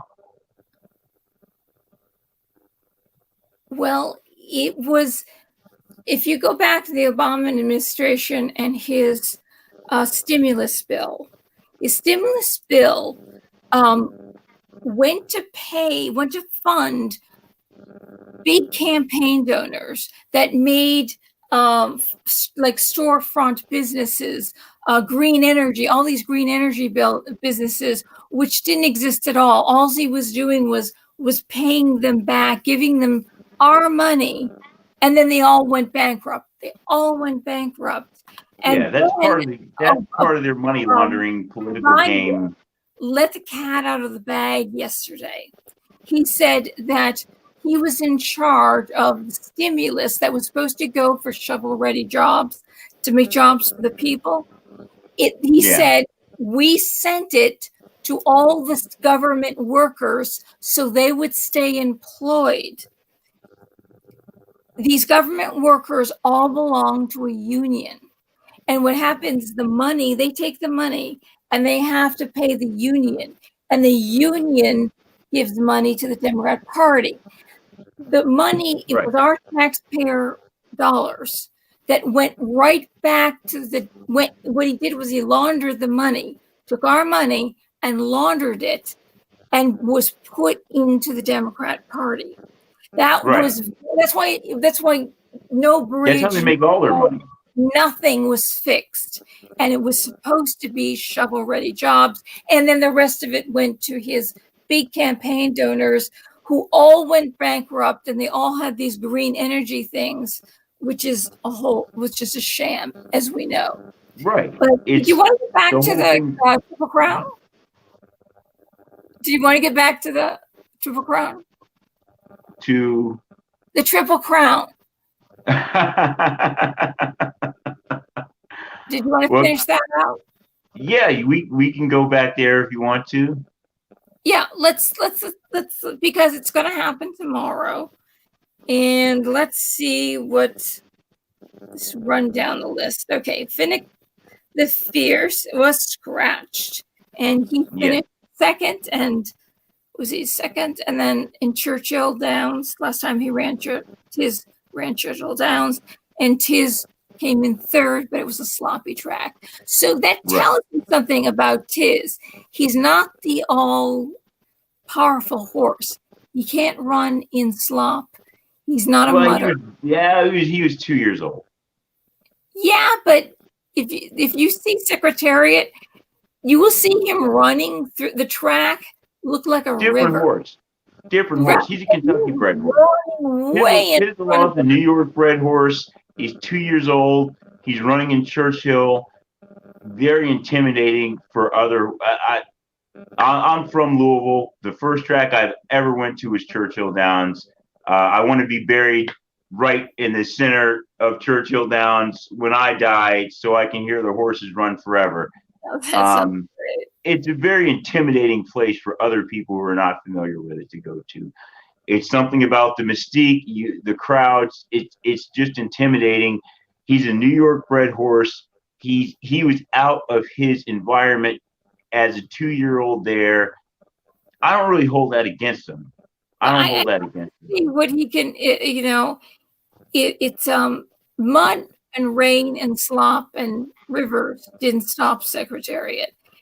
This guy has even as a 2-year-old, inexperienced 2-year-old, he was all the way out in front.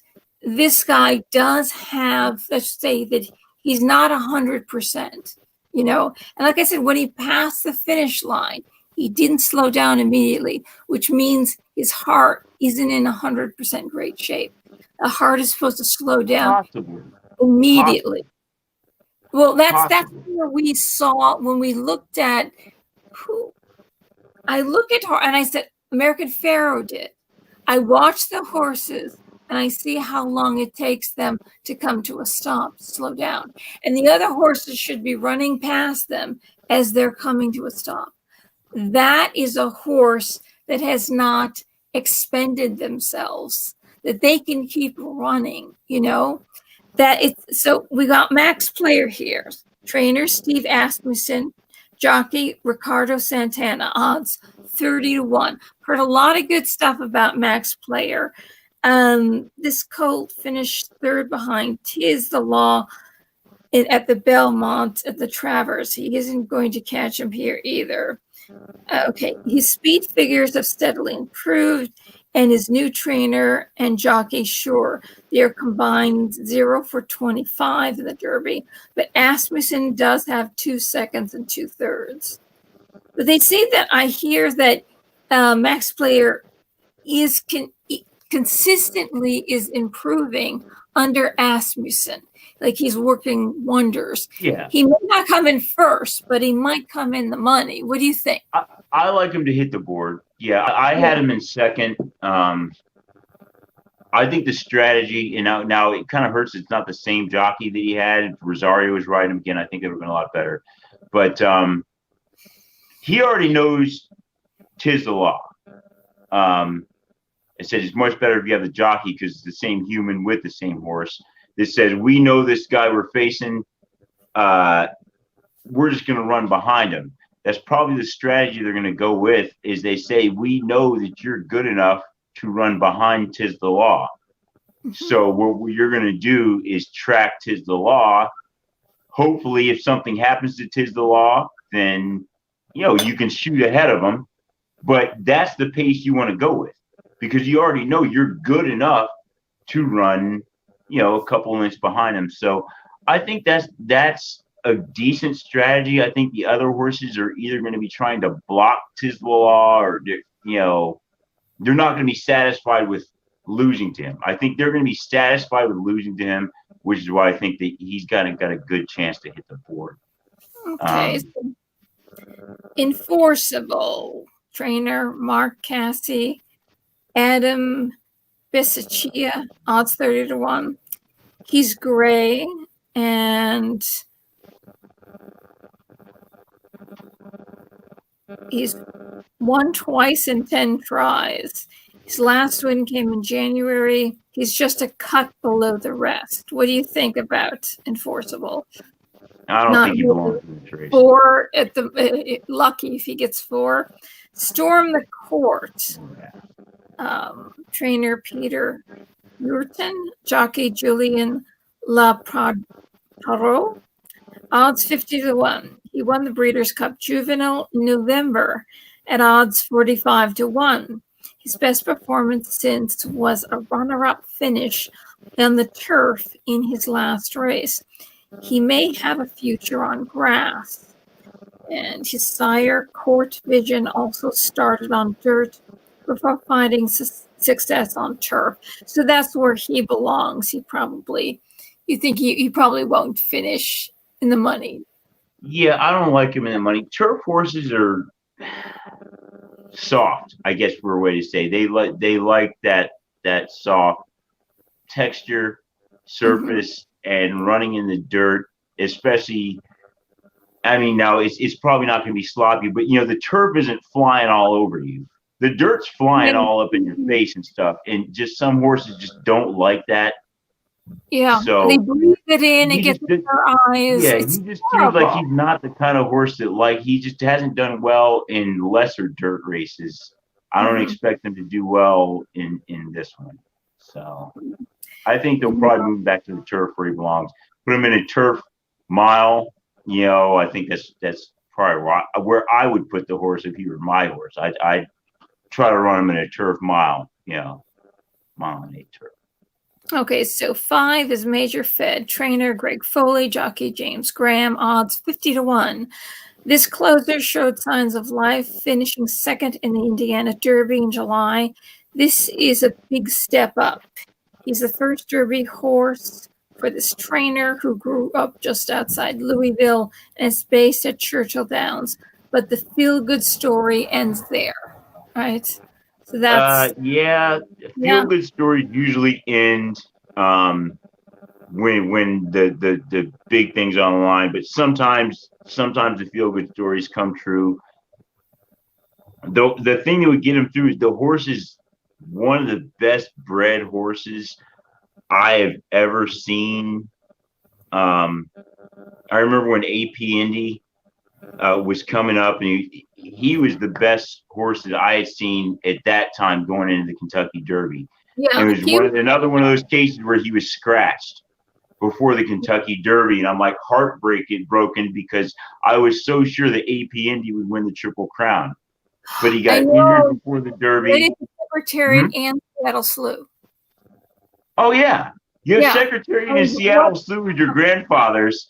You know, what better wisdom do you have than that? It's like he's such a greatly bred horse, and he went on to do great things, of course, once he got better.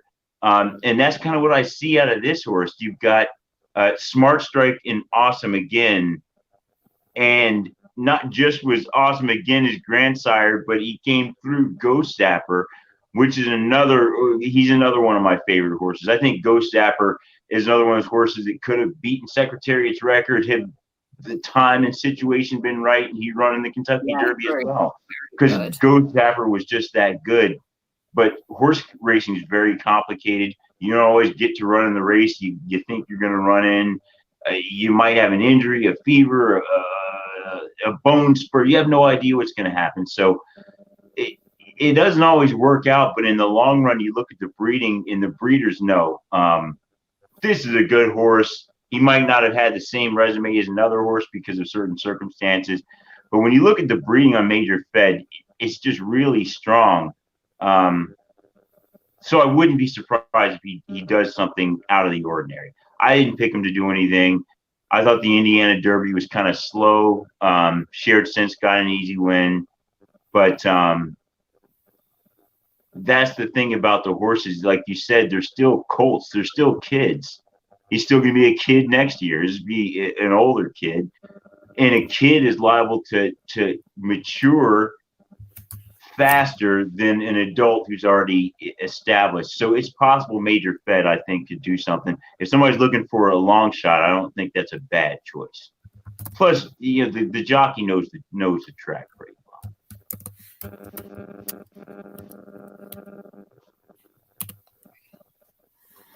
Okay, so King Guillermo is scratched. Too bad.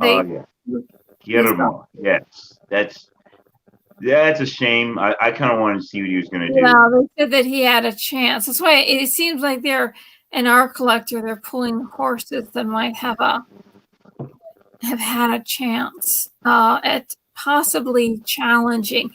And with him taking off and doing his little sprint at the end there, it would be kind of neat to see a challenge, some other horse actually sprinting.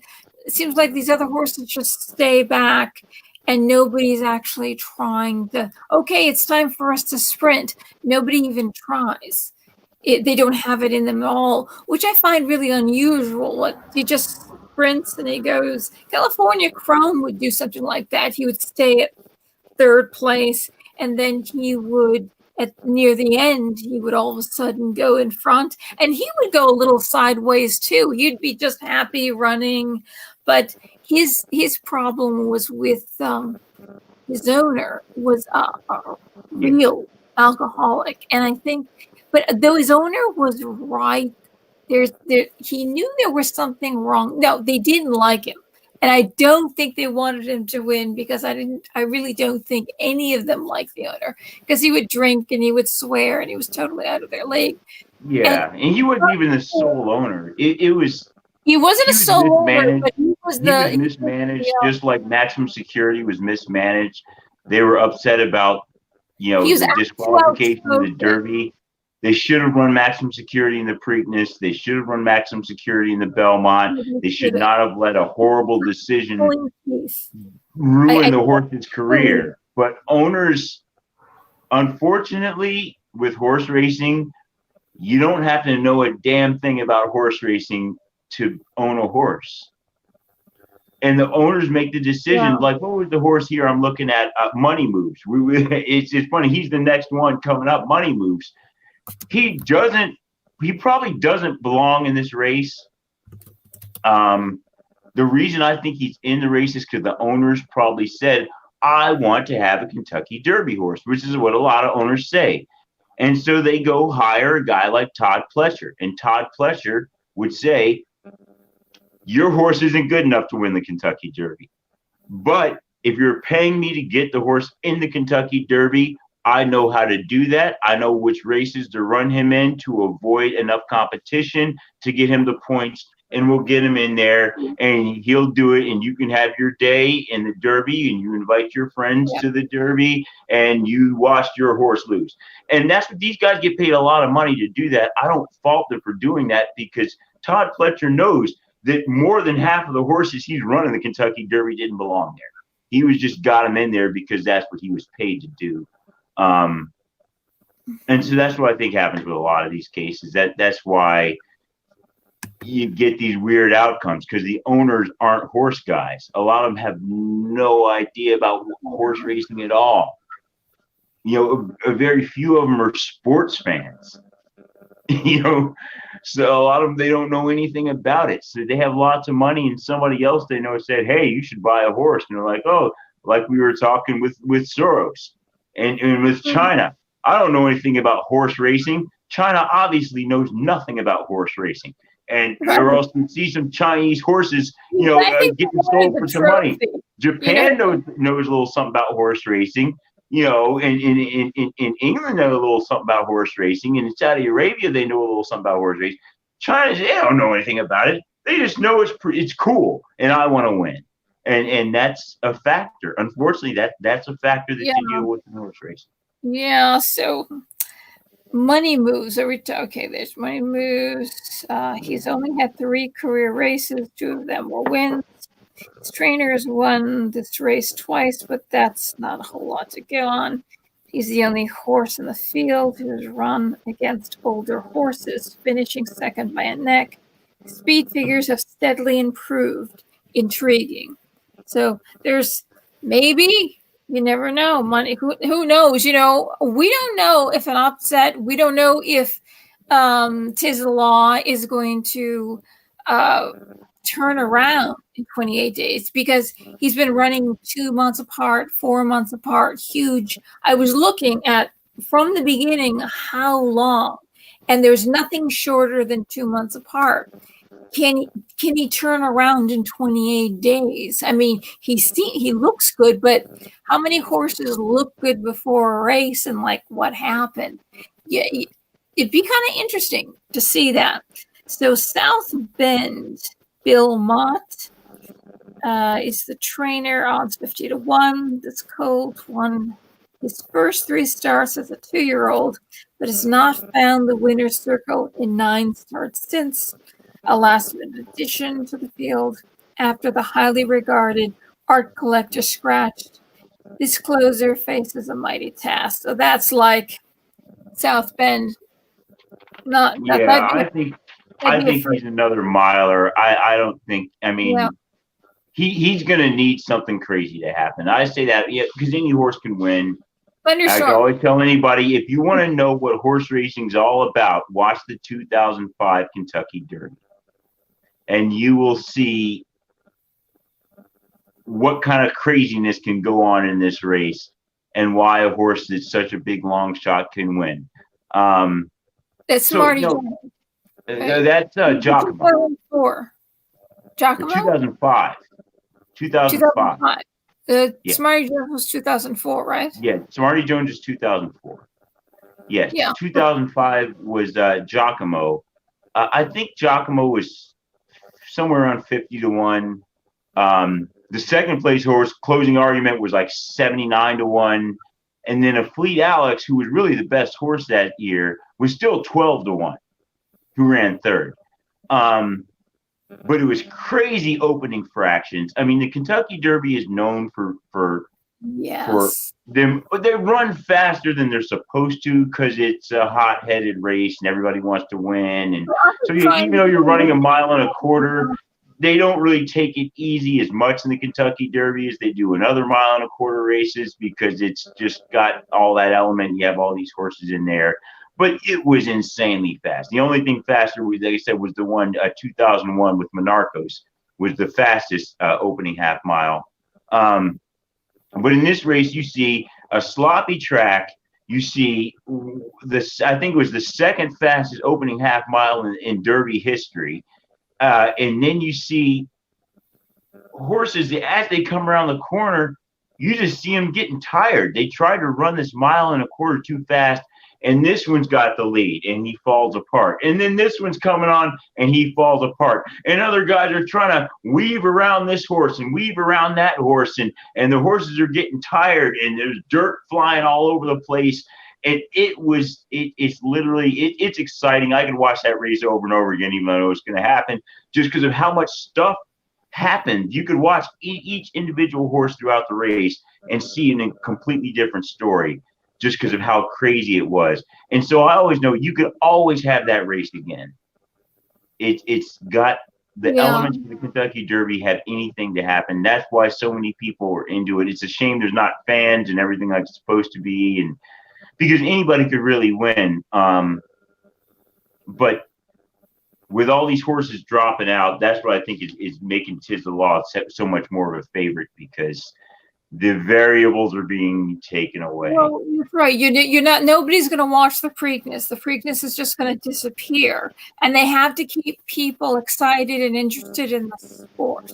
So they really are favoring Tiz the Law, and I just really would like to see what a fresh batch of 3-year-olds in May could have done, and we don't have that. And yes, we might see the Derby record broken, and it's been since 1973 when the record was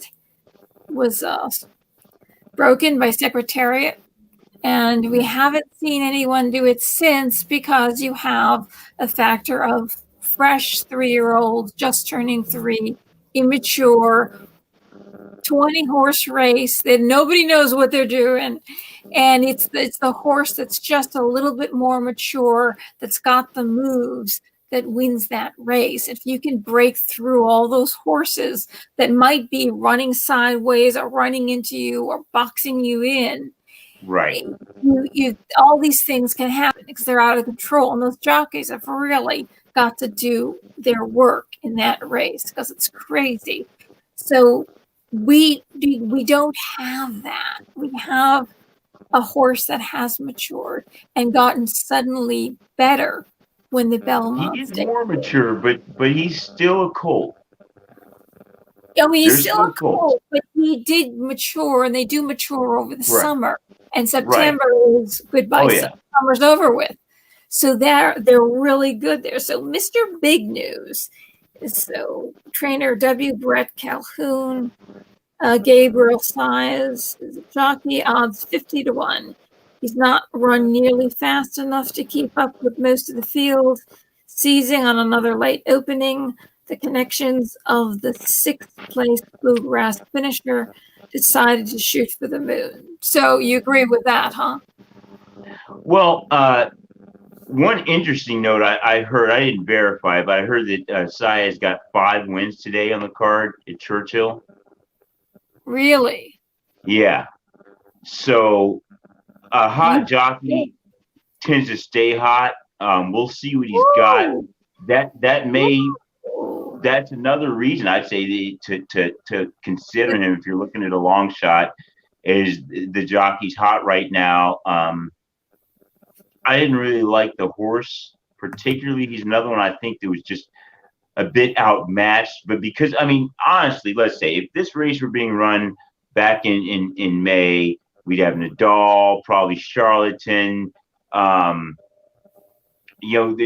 Art Collector may probably still have been. You'd have a whole different set of horses, probably 5 or 6 other horses that were true contenders running along with the Tiz the Law that was that Tiz the Law. So that being said, this horse I think still's got some kind of chance, maybe, I guess, because you got the hot jockey, and then who knows? It's only one horse that's such a favorite. If something happens to that one horse, it's kind of wide open. But honestly, being in the situation we're in, he doesn't really belong in this race, in my opinion. Like a lot of the other horses.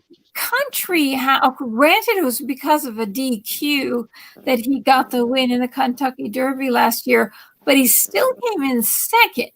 Country House, he was a nothing horse, and he wins the Kentucky Derby. So it's entirely possible that we could see something like that happen tomorrow.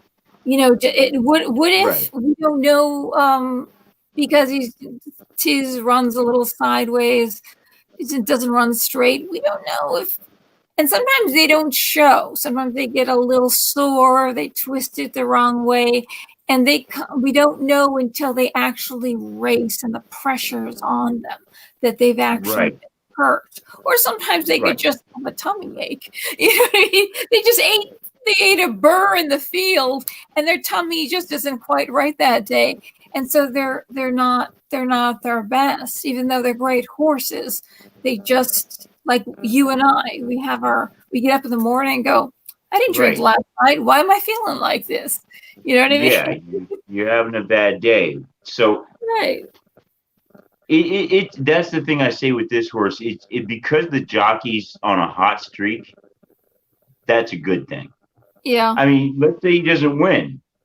At those kind of odds, running second, that's a decent payout. That's a decent exacta. That's the kind of thing you're looking for a lot of times with these horses that are below even money. When you're looking for a play to bet the race, we all know who's going to win the race, or we're pretty sure he's going to win the race. What do I play along with that? That's where the money is.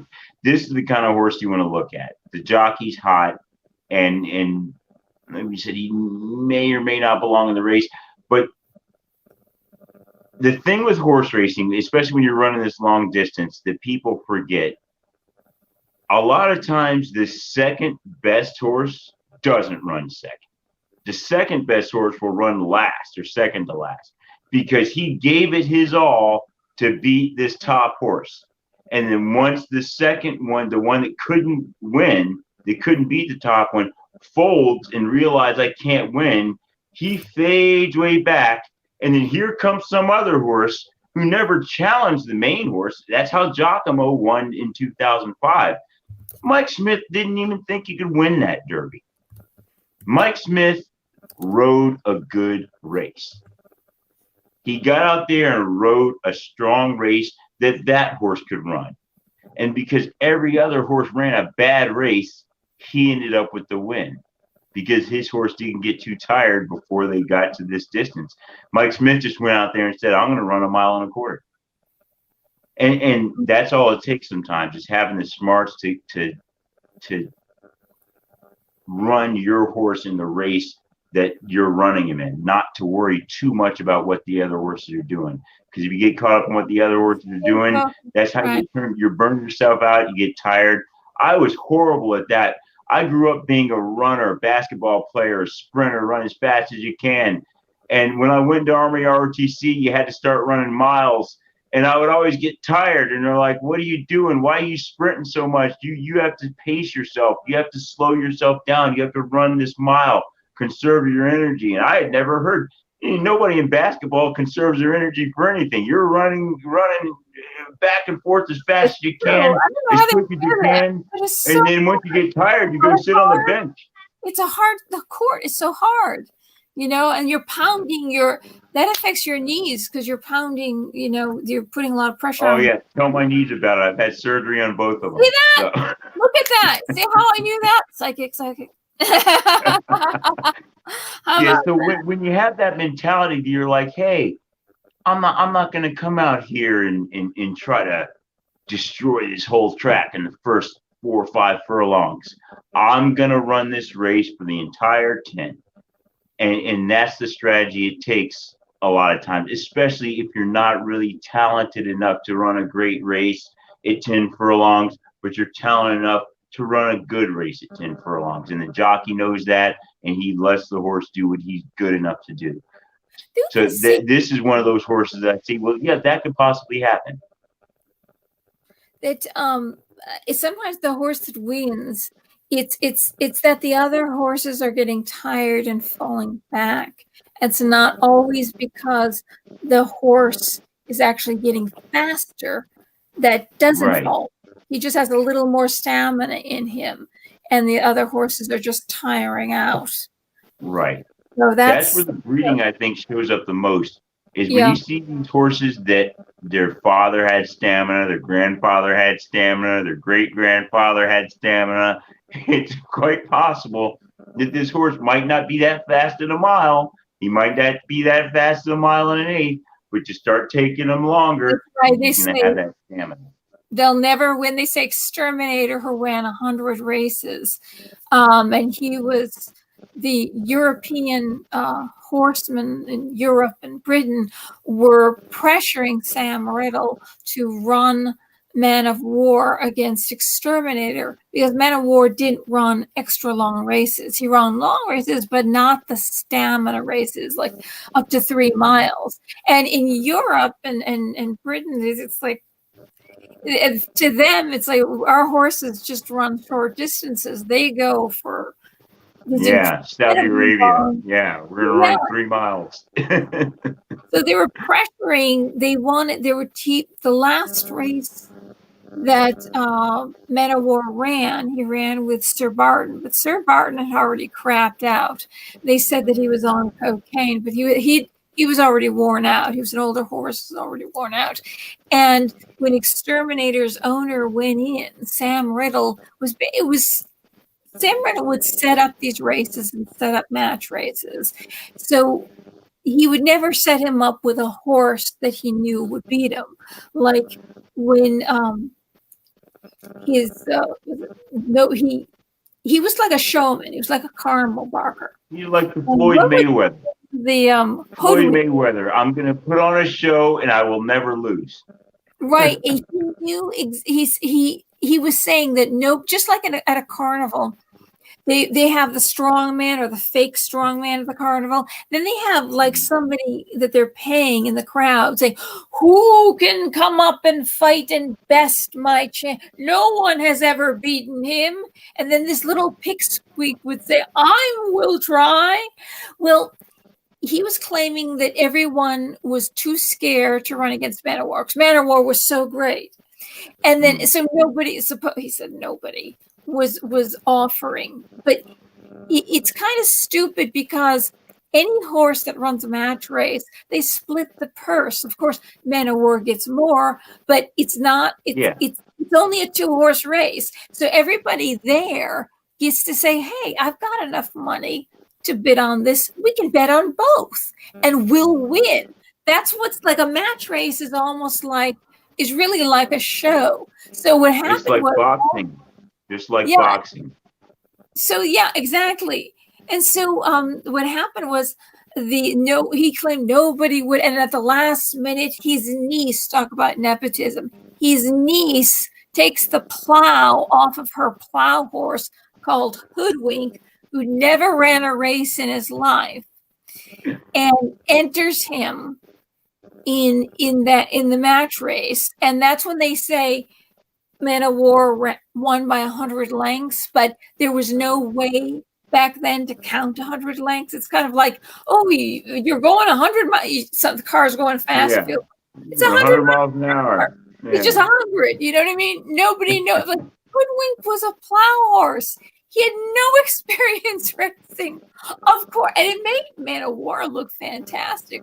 His last race was with Sir Barton. He was trying to get a deal to get Exterminator to run because they were putting pressure on him to run against Exterminator, except Sam Riddle was going to run him in, like you were saying, a short race, not a long distance race. Exterminator was really good, was at his best, and won more than 50% of his 100 races, which actually is pretty good. He's only good at really long races. And they were saying, look, your horse, because he's older, has got to carry the most weight, and we're going to run him in a short race. And the owner of Exterminator just left and said that, Sam Riddle, I can't agree to these terms. There's no way Exterminator has a chance. So that's how he did it. And of course, Manowar won against Sir Barton because he was worn out. So he is put on a pedestal, but there's all these factors and these things that we don't know. He ran 7 match races. 7 races were actually just setup races. So you can't really, he's his biggest secretariat, and he was a beautiful horse. But you really can't compare the two, because sometimes horses are big, but they don't win. Sometimes they're big and beautiful and they don't win. Like My Gallant, who ran, they thought he was going to run second or second or third in the Belmont. And he was as big as Secretariat, and he was a chestnut. And he came in, who came in? Private Sham came in last because Secretariat, that's it, just wore him out. Yeah. And then Private Smiles, which I would love to have come in second. I love the name Private Smiles. It was Private Smiles, and then My Gallant, and then Twice a Prince. And of course, Twice a Prince's jockey, when Secretary won the Belmont by 31 lengths, said, hey, my horse won. It was of all the horses that I saw, there was nobody in front of me because Secretary was so in front. He was just joking. Of course, it's just So here's the interesting part here. 1,000 words. This is the Bob Baffert horse, Jockey Florent Giroux, the one that ran Restoring Hope, that ran wide and then came back in and kind of was keeping the other horses from challenging Justify. So is this his horse that you were talking about, that he will, the other day, that he will throw into a race? Is this his horse right here? He finished nearly 30 lengths behind Mr. Big News in the Oak Lawn Stakes and turned around and beat Honoré P in Shared Belief Stakes. Which one shows up? Your guess is as good as mine. Never count out a Baffert horse, but when he upset Honor AP, he led from start to finish, an unlikely situation in the Derby. What do you think about that? That's really interesting, that there's a possibility here that this horse could do far better than, and he's a Baffert horse. So yeah, well, I mean, Baffert's probably going to, his strategy, I think, will probably try to, he's worried about Tis the Law. Taking 1,000 words to the front in the last race worked. So maybe I'm thinking he probably might try to do that again. I have a feeling the pace is going to be slow in this Derby. Why do you think that? What makes you think that? I'm not disagreeing with you. Because none of these horses are really true front-running fast horses. They, every now and then you get the lead because every other horse isn't a front runner either. But I don't see any real front run. American Pharaoh liked to run up front. Justify liked to run up front. Like these horses, some like to run up front, some like to be behind other horses, some really like to make a late charge. I don't see any really that like to run up front. Art Collector was the closest one. He still was more of a stalker and not really a front runner. So even though, 1,000 words, he ran his last race up front. If he gets the lead in this race, I think it's going to be a slow pace, and I think that really favors Tis the Law. I think if you want to beat Tis the Law, I think you're going to have to make him try to either fight through a bunch of traffic or keep up with a pace that he can't keep up with, which means someone's got to be the fall guy. Like with Spanish Chestnut, he didn't stand a chance of winning the Derby, but his job wasn't to win. His job was to make sure that Bellamy Road didn't win. And so he accomplished that job. Somebody's got to be the fall guy if you're going to run that kind of race. So maybe Baffert might do that with 1,000 Words. We're just going to send him out there and screw up the pace and ruin the chances, and then maybe Authentic can win. Or maybe he'll do that with Authentic and think maybe 1,000 Words can win. But you definitely have to watch it. You got to watch Baffert with anything he does. He wins more than anybody. So whoever wins a lot, you got to watch what they're doing, because they're obviously not doing what the average person is doing, whatever it is. So you got to watch. Yeah. Okay. So let's see. Necker Island. Never heard of this one. Yeah. Ellis Park Derby, third in the Indiana Derby. Those were two inferior races, and he ran third in both of them. So he got enough points to get in here. I just don't think he's really going to be a threat. The jockey, Miguel Mina, he can be a bit of a hothead. He kind of likes to go for it. So maybe he could have an effect in the pace. I just don't really think he's going to hit the board. I don't like him hitting the board in just about any kind of a circumstance. If it's a fast pace, a medium pace, a slow pace, I don't think Necker Island's really going to hit the board. I think he could make some kind of difference. I got here, they took his blinkers off. I personally don't know exactly what that can do to a horse unless the trainer has seen, well, he runs this way with him on, this way with him on. So maybe they know something I don't. Maybe having blinkers off will make a difference. I just don't really think so. I think he'd be more of a disruptor than anything. He's won twice in 10 tries, and both were at Churchill Downs last year. So we've got 12 here. So Valente, trainer Patrick Biancone, jockey Luca Panici, odds 31. Yeah. He finished 59 behind Tiz in the Belmont. Doubt that he will get much closer. This gelding was bred to excel on turf, and that's where he's been training leading up to this race. So he really doesn't. He's there, but not just that. He's a miler. His father won the Breeders' Cup Mile, and he's from Japan. So Japanese horse comes over, wins the Breeders' Cup Mile. He's a miler.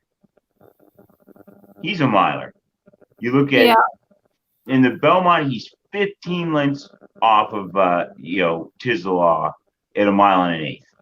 In a mile and 1/16 Tampa Derby, he loses there to King Guillermo, 4 lengths off of that. Only half a furlong less. Now you put him in a mile, he runs that in 1:34, getting a win. Granted, it wasn't against the same competition, but he's a miler.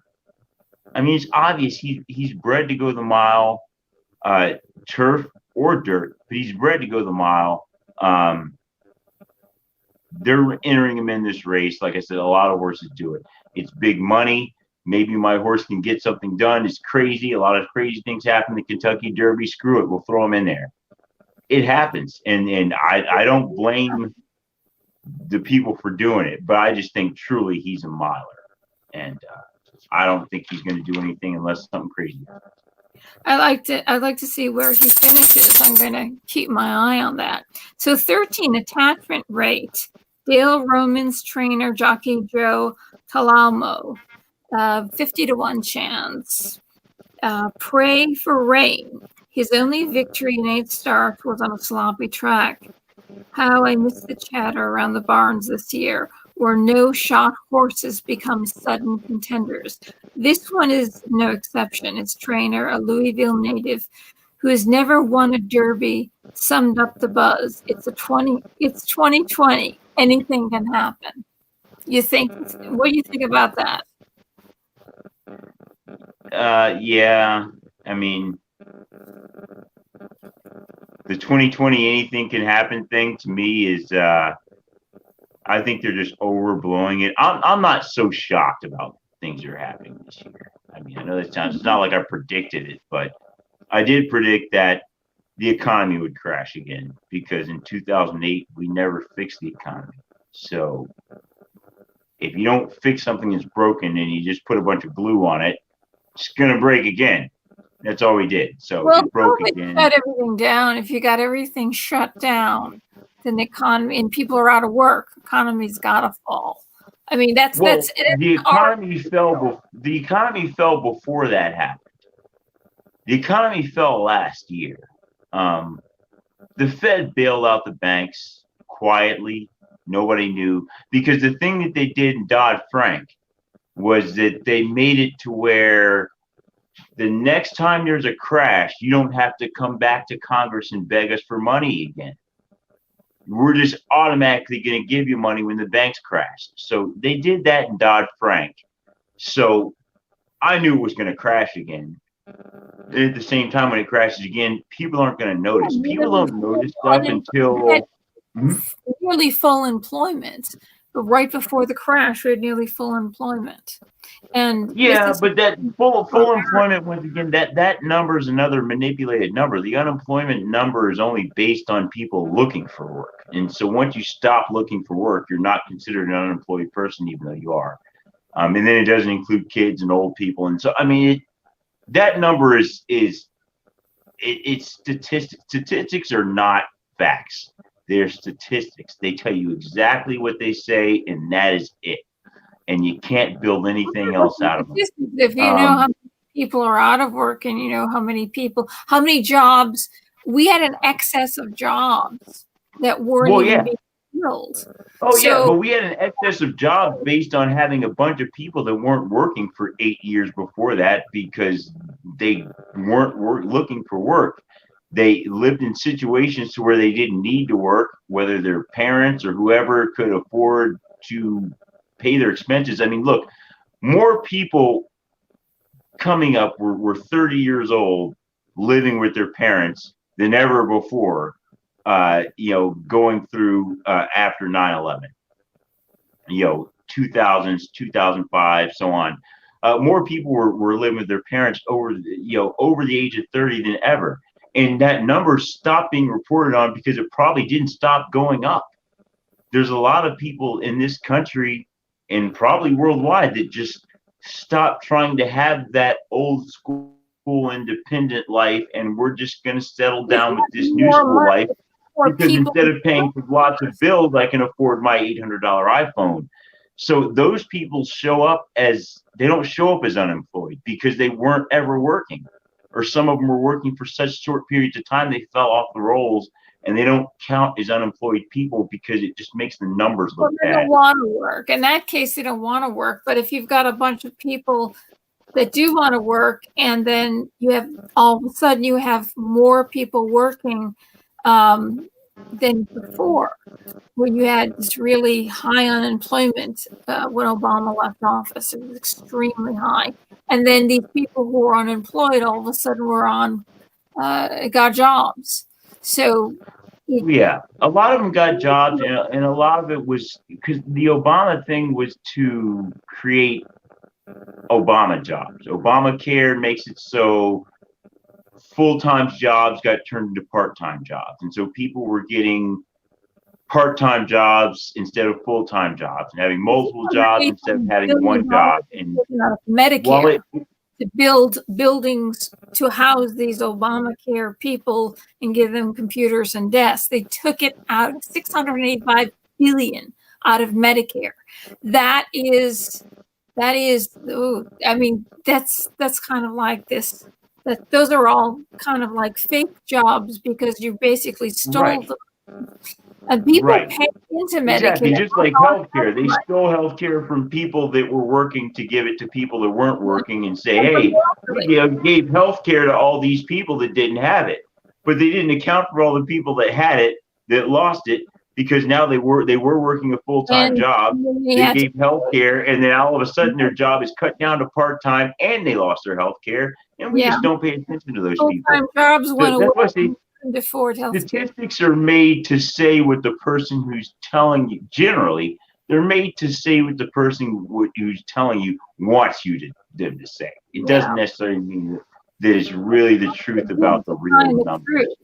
You know, what's really going on. It's good to research and find the truth of the matter than what people are telling you.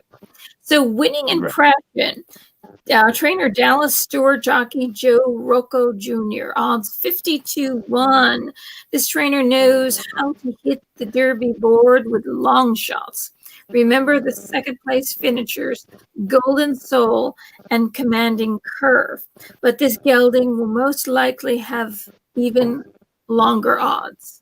So what do you think about that horse that I've never heard of? Winning impression. Yeah, winning impression. Really, really good breeding.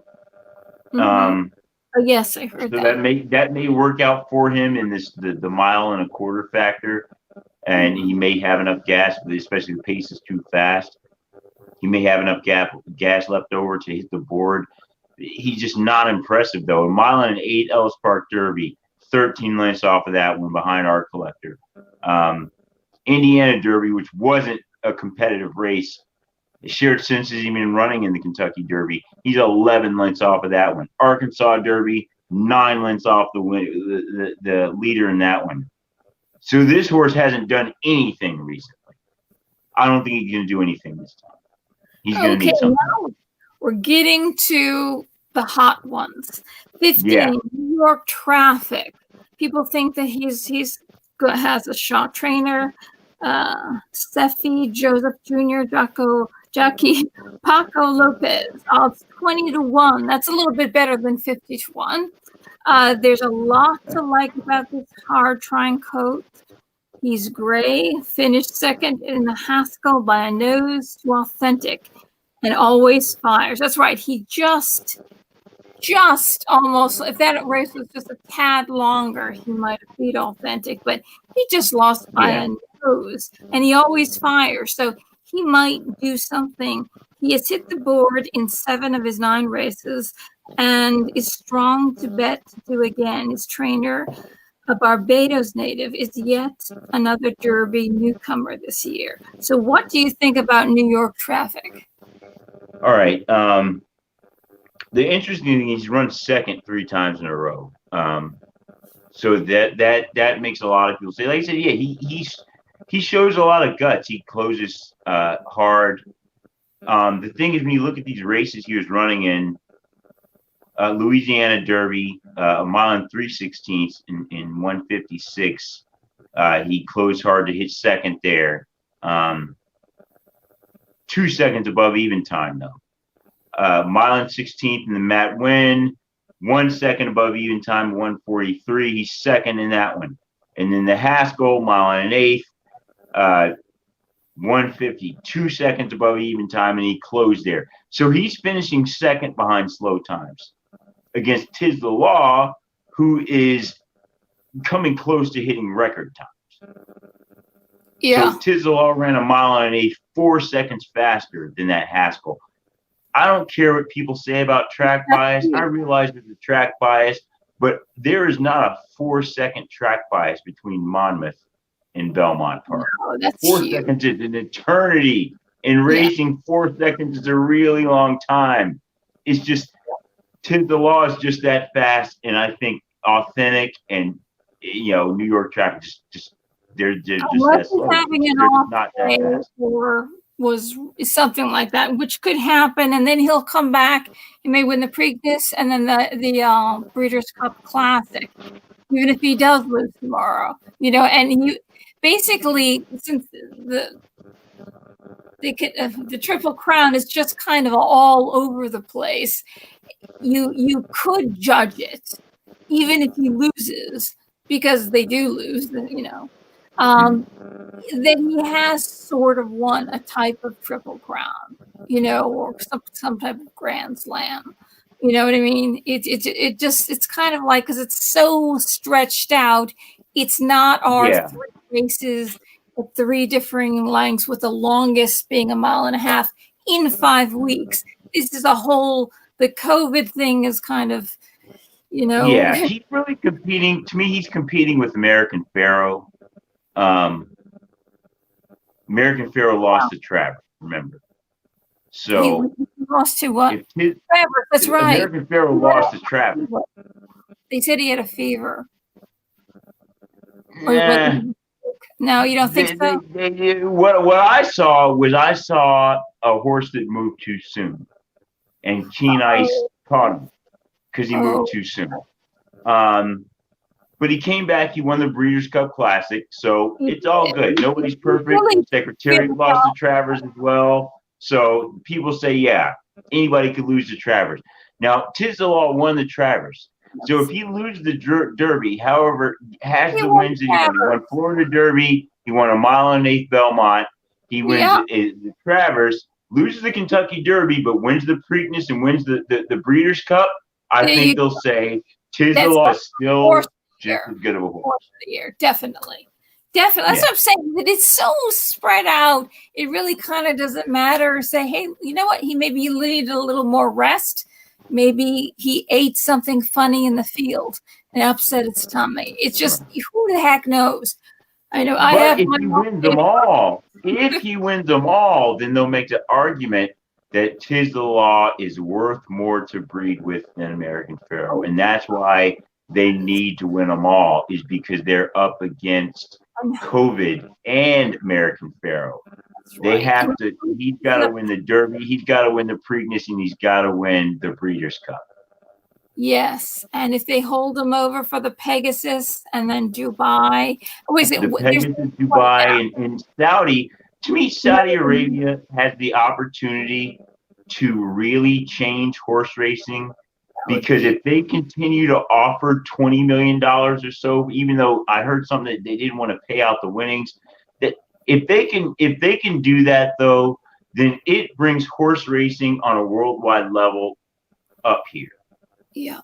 Because that much money keeps all the people that would retire all these other great horses that I would have loved to see run until they were 4 or 5. Smarty Jones, a Fleet Alex, Empire Maker. I mean, a Point Given. There's lots of horses I would have loved to see run for 4, 5, 6, 7 years, as long as they could go. But because of breeding, they get pulled out because the purses are not big enough to actually run your horse.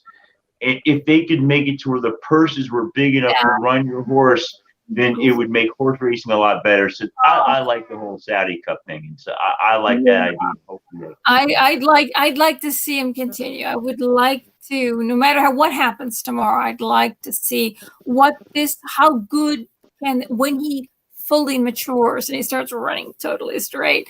Can you imagine, what we could have?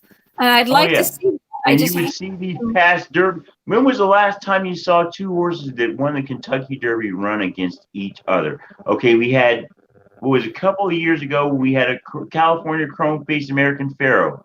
Before that, you probably got to go back to Seattle Slew running against Affirmed. Affirmed, that's right. I just had to think of my.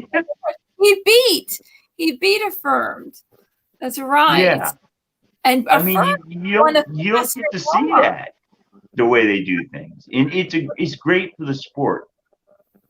There's a underrated horse is Affirmed. His times were pretty fast. We're faster than Seattle Slew. Not as fast as Secretariat, but faster than Seattle Slew. Oh, yeah. And somehow we remember Seattle Slew, and somehow Affirmed kind of drops out of our memory.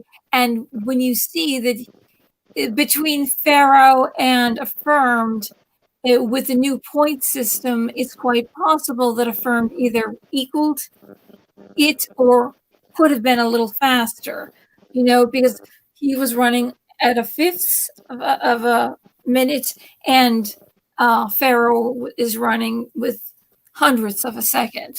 Yeah. An absolutely precise time. So I'm going to take a quick break. While you break down Honore Pete, I'm going to take a quick break, and I'll be right back. All righty. All right.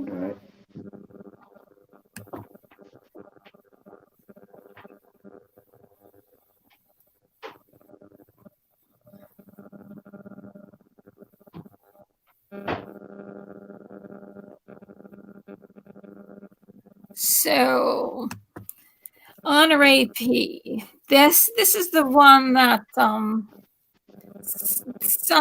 top people are picking.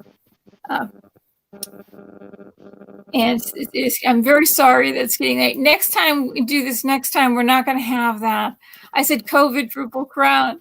I was trying to compare the thing that happened to America, the descending events happened. There's 3 events that happened that are breaking down America, the last being the mail-in voting, which may never get counted, and we may have, God forbid, Nancy Pelosi as president.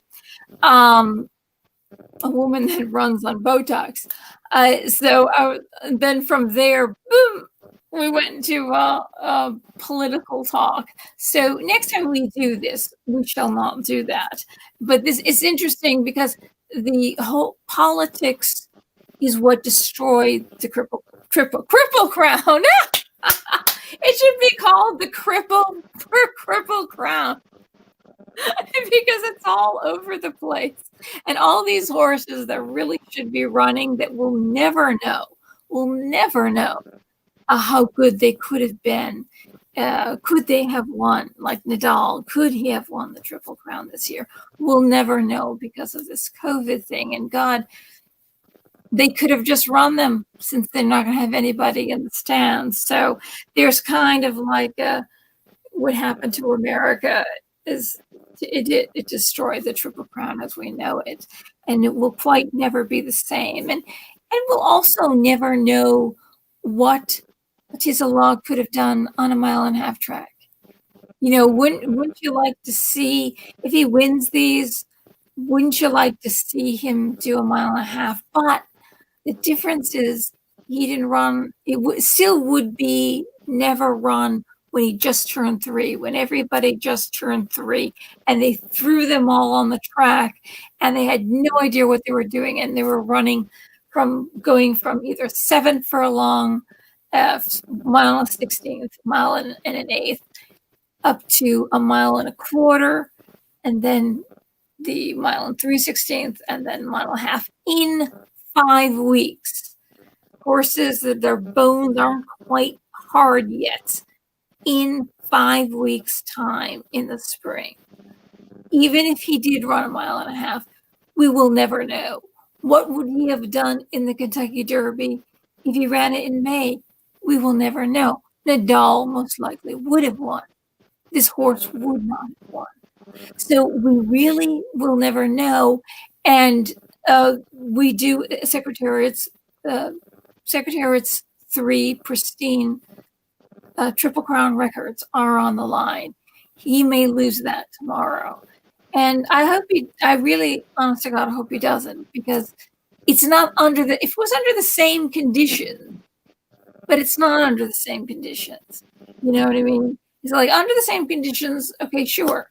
But then again, this horse is running once every 2 months, once every 4 months. Huge times in between Secretariat ran every 2 weeks, sometimes one time it was once a week, and he would also train every day. He ran every day with up to 133 pounds of weight in the morning, faster and breaking records than all the horses did in the afternoon. So Nathan is back, and actually didn't introduce Nathan. We kind of just went right into it. Nathan, I've been watching Nathan for several years now. He is an awfully nice person. He's just kind and sweet, and he's very intelligent. And you see that we've got this whole politics thing that we know all about these tidbits, and it sounds like he knows other tidbits that I've totally forgotten. So he's got. I like that. I like intelligence when you watch somebody and you're listening for stats on sports, but at the same time, this person isn't just really good at predicting sports. They have they really are very intelligent, and their capacity to take in huge and process huge amounts of information on various subjects really kind of shows you the whole the person that's fully full-bodied, fully around. There's a word I'm looking for, but I'm so tired. There's a word. You must know the there word. is a word. Yeah, I know what you're saying. I need a thesaurus, but Italian. I'm Italian, so I'm doing this with my hands. But that's what Nathan is, and he actually has a lot of views. He really does. He's been doing this for a long time, and I kind of wanted to bring him forward and have put him in front of a new bunch of people, some of the wonderful people that have subscribed to me and watch me, and so they can kind of get excited or listen to Nate, because he really is very good on politics and he knows an awful lot. So the two are kind of meshed, our politics channel and a little bit of, hopefully we had a little bit of comedy. I always like to throw that in. Is meshed together tonight. So here we go. Honor AP, and I've seen a lot of prognosticators say that this guy is the one that's going to beat Tis the Law. So let's say trainer John Sheriffs, Mike Smith on board, and I understand he picked this guy, Honor AP, over Authentic. And so he's no longer working with Bob Baffert. But if Smith picked him over Authentic, I would say Honor AP must be better. The better horse. I mean, Mike Smith is a Hall of Fame jockey. He has his choice of two horses. Yes.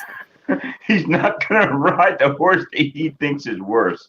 So, I mean, I think that pretty much says it all. Yeah, he is just like the best of the best. Okay, the Santa Anita Derby winner is sitting on a big race and is the expert hands of the trainer and the jockey. I'm getting so tired. I'm slurring my words.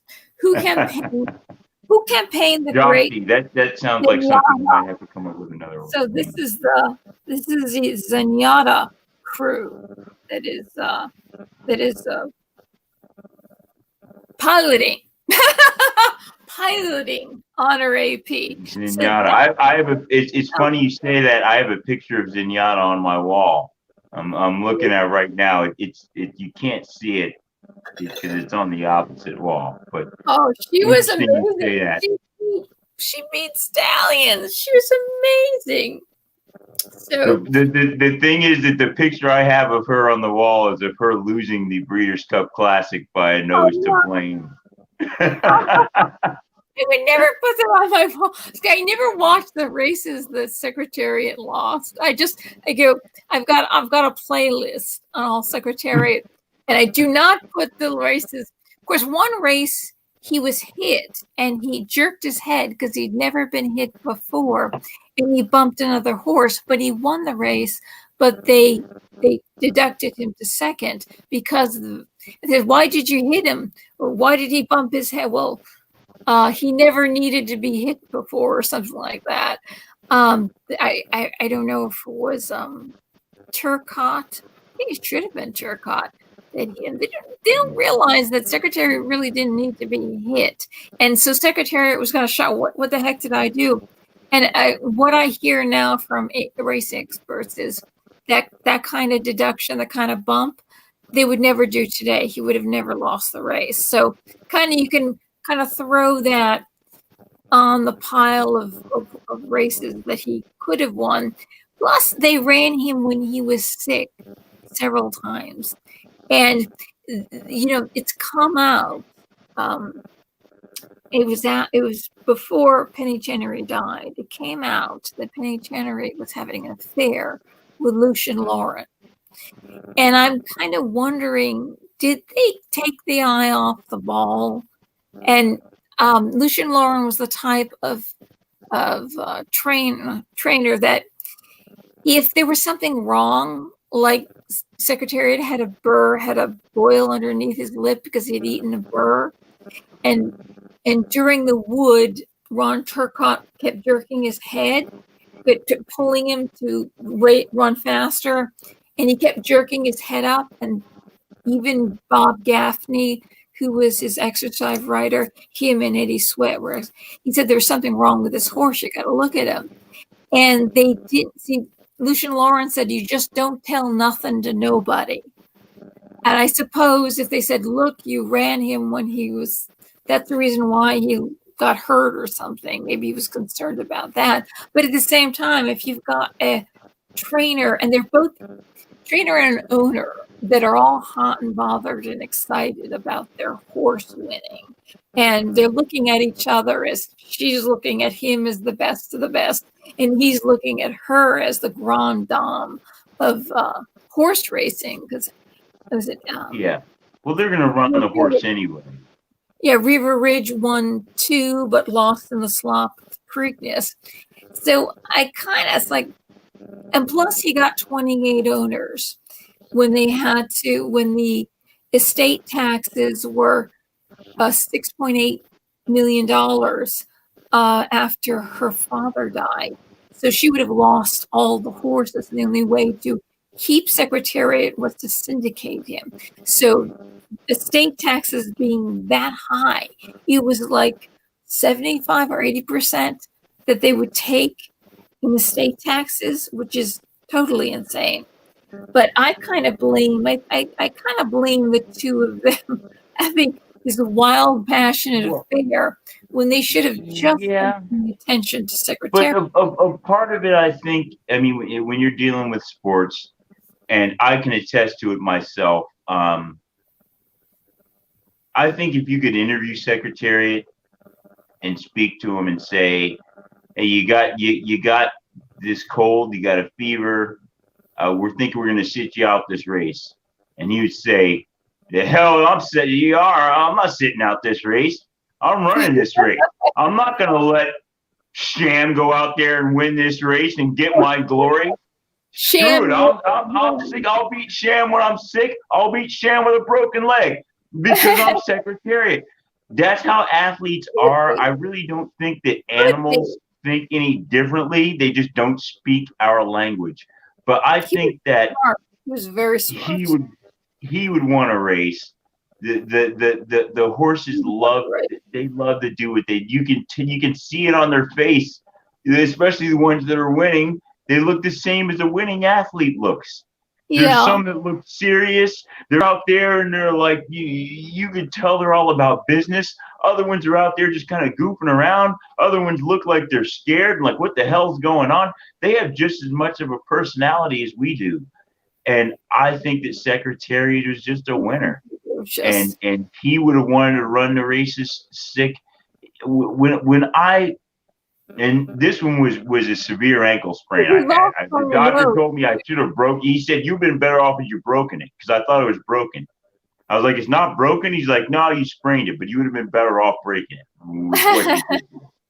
And it was one of those situations where it's like I didn't see it, but on the court, my ankle my foot turned all sideways and everything. Like people say, like I've seen it happen to other people, but you don't see it happen when it happens to yourself. Everybody else on the court refused to play because they said I needed to go to the hospital. And I was like, I don't need to go to the hospital. Let's go. I mean, the adrenaline's still running. I don't even feel the pain yet. I'm just a competitor. And so you just see that. And you notice that, like, there's just some horses in the same way.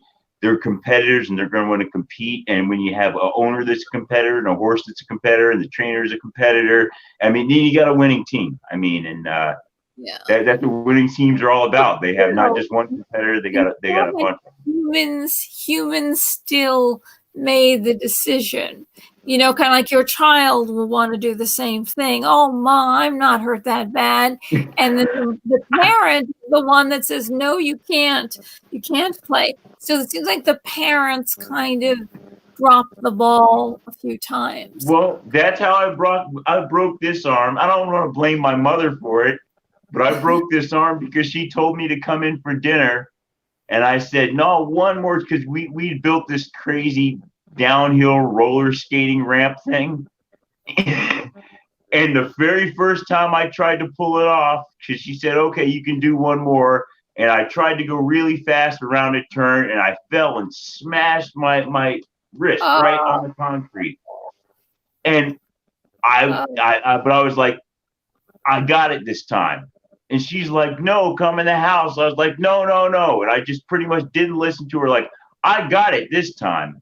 And the second time I did the exact same thing and smashed it and broke my wrist the second time. Oh, that's awful. But you know, after all this stuff goes down, and my father's like, you know, what is your lesson in this whole thing? You need to listen to your mother. You know, it's like that's the whole thing. Forget about the fact that I have a broken arm. You know, you need to listen to your mother.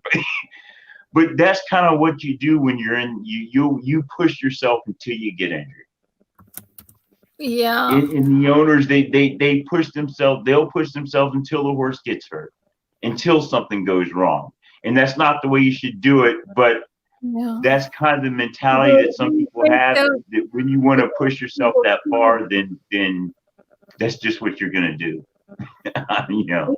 About 3 horses die every horse set up big races like this. About 3 horses die.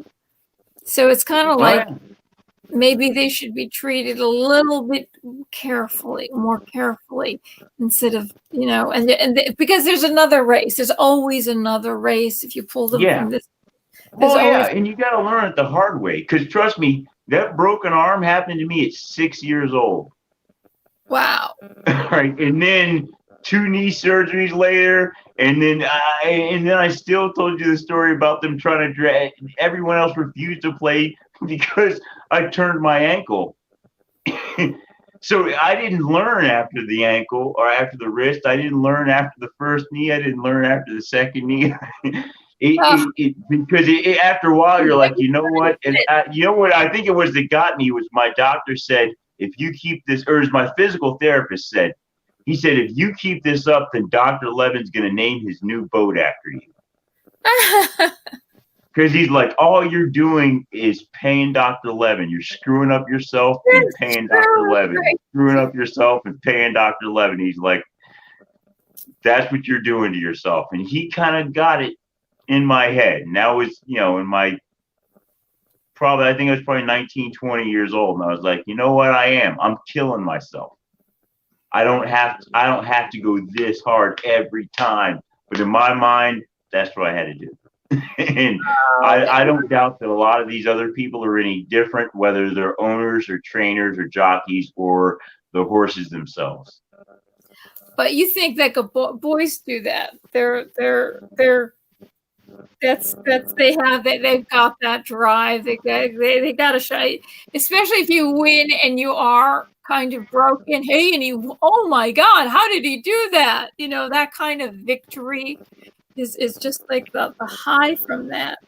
The peer also. Okay, I think and honestly, it's not the high from winning. It's the lack of the low from losing. That's true. That's true. It's the desire to not lose. Yes. Winning feels like a relief. Losing is terrible. You know, and that's where that drive comes from. Yeah. It's like your life is on the line to not lose, not your life is on the line to win and be great, because losing is death. So you struggle through all this stuff just to not lose. You know, and it's kind of like I said, that's something you got to get out of yourself. It's a mentality that some people have, and it plays out all the time. That's why I like sometimes watching other people do it. You know, I'll tell other people, hey, you're pushing it, you're going too far, but I know you're not going to stop because I didn't stop, and you're probably not going to stop either. So just like Bob Baffert is going to crash, and he's pushing it too far. He's got too much evidence that he himself is doing too much. Yeah. He's going to have to learn to dial it back. Yeah. Yeah, he is on this tremendous high. He's always getting the best babies, you know. So the pair also teamed with Giacomo, the 51 shot, who gave Sheriffs his only Derby victory in 2005, and should be noted that Big Money Mike had a choice between this horse and Authentic. So should we talk about Authentic now and then end it with Tis the Law? Authentic. Well, I mean, we might as well keep it in order. Okay, we'll keep it in order. All right, let's do it. Okay, trainer Barclay Tagg, jockey Manny Franco, odds 3-5. What's not to like? A 6-4-7 career record, owners you can root for, and not Baffert, the owners you can root for, and the possibility that he may become a horse of a lifetime. But I can't have a taste of chalk in my mouth. I like the taste. It means picking winners, and there's no better horse in the field. Take this to the bank. This most unusual Triple Crown series will continue with a coronation on the line. Asterisk aside. So we've not spoken about Authentic yet, but Big Money Mike did pick AP. Then we know he's a cut above Authentic. So what more is there to say? Well, actually, before we go into Tis the Law, why don't you go ahead and read the breakdown on Authentic, and then we can. All right. Then we'll discuss. Because and that's what I thought was really interesting. I was like, the four most important horses, arguably, are all the four on the outside. NY Traffic, Honorary P, Tis the Law, Authentic. How did that happen to where these horses, who are the ones who are considered to be the top competitors, all end up all on the outside next to each other? Our collector, this one was very good, and that was Our collector, but he was a Midwest horse, and I just think it's because the New York horses the New York California thing. That's in being from Kentucky. That's kind of the way we look at it. New Yorkers think they're great. Californians think they're great, but we're the best. I mean, it's obvious because they come here to buy the horses in Kentucky, and nobody from Kentucky goes to New York to buy a horse, So, but it's just kind of interesting that all these horses end up next to each other all the way on the outside. It's such a big field with the Kentucky Derby. Being on the inside isn't necessarily a good thing because you get the traffic can collapse on top of you, and you're trying to weave in and out of all these horses, and all these horses that need a clear path have one. Like if you want to stay outside, as long as you need to stay outside, you'll run a little bit more distance. But in the stretch, you're not going to be fighting for position. Your horse is going to be able to pretty much run clear the whole race. So everyone that needs to be able to do that can, and that's including Authentic and Tis the Law. If Authentic wants to take the lead in this race, he can do it. He could hustle him up and just cut around everyone and get the lead if he really wants to. Do you think he's going to set the pace? Who do you think is going to set the pace? Now, see, it's funny because someone was saying that Baffert's got the horse next to Tis the Law, so he's going to, of course, crash into him coming out of the gate. But Johnny Velasquez is riding him, and I said, even if Baffert told Johnny Velasquez to crash into Tis the Law coming out of the gate, somewhere deep down inside, Johnny Velasquez is either not going to do it, or he would try to do it, and he's just too good of a person to pull it off, and he'd screw it up somehow. He's just not dirty. I've never seen Johnny Velasquez do anything dirty. I've seen Rahib Mara dirty. What's the guy? Ramon Dominguez, dirty. You remember he was the 05 Preakness where he just nailed the Fleet Alex. I mean, I've never seen such a dirty thing in my life. And for whatever the reason, in Maryland and Delaware, they let Ramon Dominguez cheat all the time, and they never pull him down for anything. That's why I stopped betting those tracks, because I was like, unless you like Ramon Dominguez's horse, he's gonna pull up beside your horse and kick the jockey off the side, and they won't call him for a foul. So there's dirty stuff that happens a lot. I've never seen Johnny Velasquez caught up in anything dirty. I just don't really think that this is going to be the first time Johnny Velasquez does something dirty. I think he's going to give his horse a good ride. And the best way I think for him to win it is to try to go for the lead, control the pace, and hope 'Tis the Law ends up fighting traffic and getting, left in the dust, like they say. So I think he's going to go for it. I don't expect anything dirty like that. I do think he will try to keep him on the outside in front of 'Tis the Law. I don't think he'll try to block him, but he'll try to keep him in front. He'll try to keep him in front of 'Tis the Law. Yes, he's probably will control the pace, but has distance limitations and might be staggering in the stretch. Another Baffer colt who has shown a lot of promise, but has been inconsistent and shown signs of immaturity. This Haskell win did little to inspire confidence.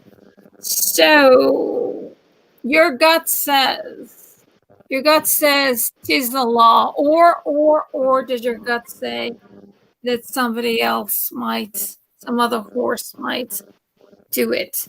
Because this is such a crazy year. They say that anything could happen, like Country House winning.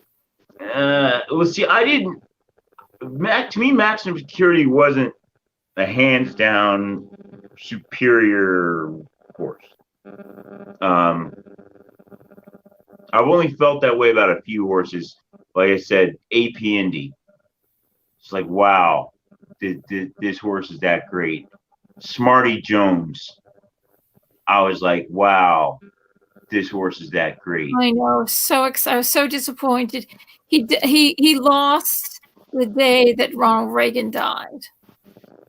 Yeah, was that the same day? After he lost, they announced that Ronald Reagan had died. I'm going, oh, too big. I was crying when Smarty Jones lost. I was in tears. Like, oh, because he's was it the grandson of Secretariat? He's like the last one.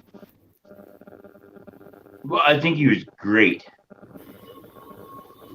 I have to look up. His sire is Elusive Quality. I forget who sired Elusive Quality. But at any rate, there's only a few of them I've seen, like I said, that are that great going into the Derby. Then, like, this horse is an all-time great horse, not just a good horse for this year. Right. That's what I think about 'Tis the Law. The Belmont he ran, and I had to look it up. He was a fifth of a second off of Secretariat's Belmont time. So Secretariat did when Secretariat in the Belmont crossed the mile and an eighth, it was 146.1, I think it was, and 146.1, and 'Tis the Law finished the Belmont at 146.2, a race that he was finished running, wasn't still trying to run it, where Secretariat still realized, of course, we're going to go a mile and a half here. So he wasn't pulling up at the mile and an eighth point.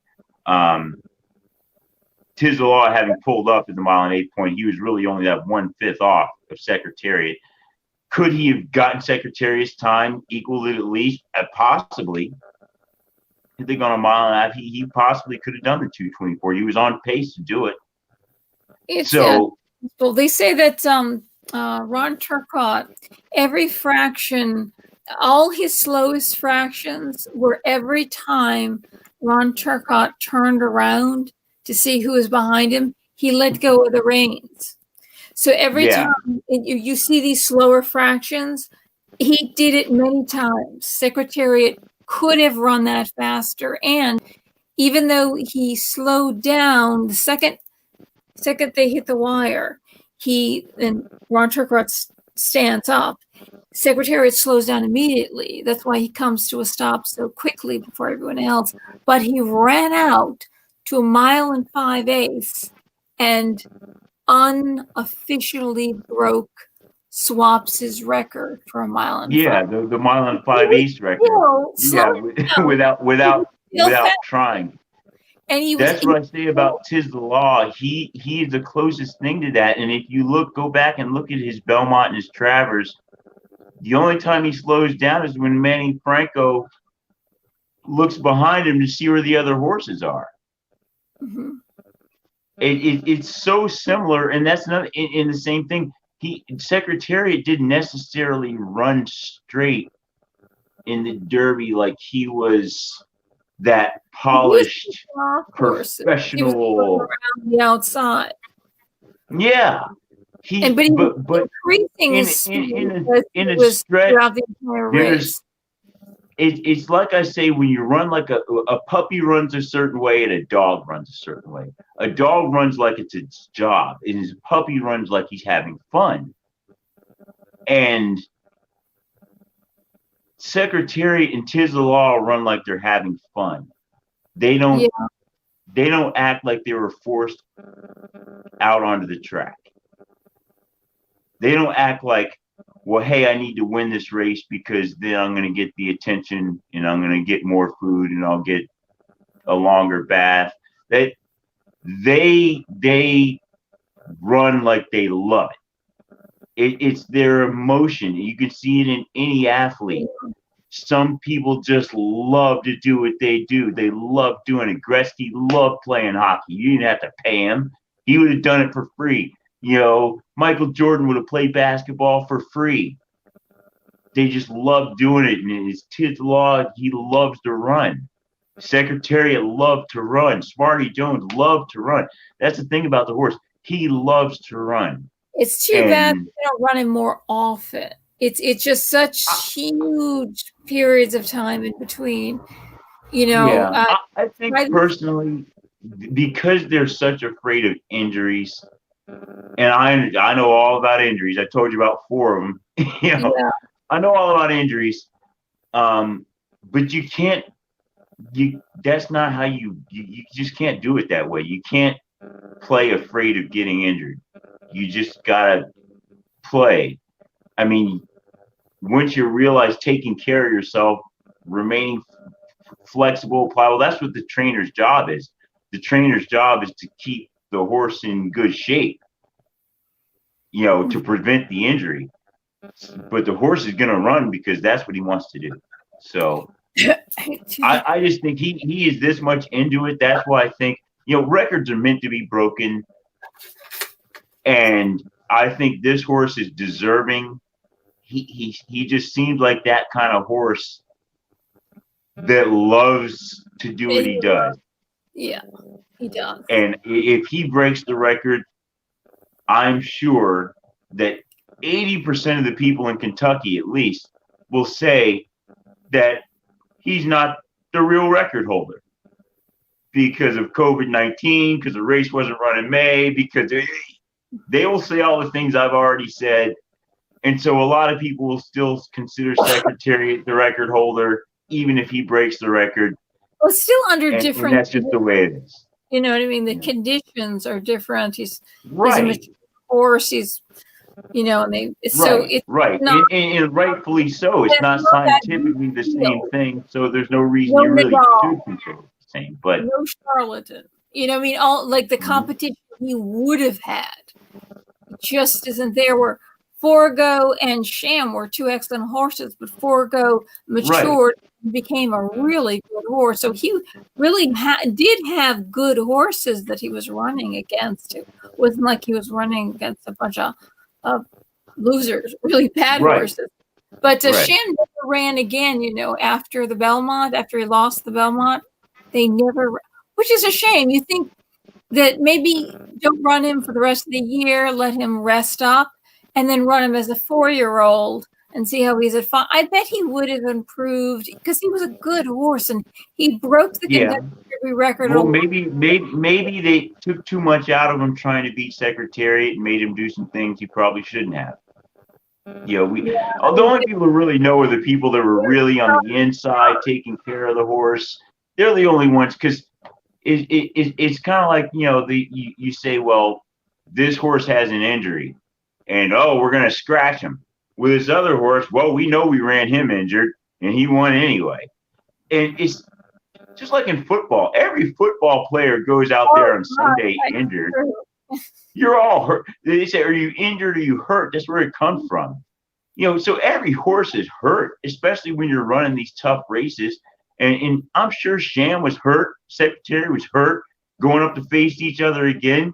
And they probably took a little bit too much out of him, trying to beat Secretariat. That's just the way it goes down. I mean, you can't take the sport out of sports. That's just part of that goes with it, that desire and drive to win. And you do things that aren't necessarily smart, because every person that ever won a championship is going to tell you, yeah, when I won the championship, I did this thing that wasn't smart, and that thing that wasn't smart, and this thing that wasn't smart, and that's why we won. Yeah.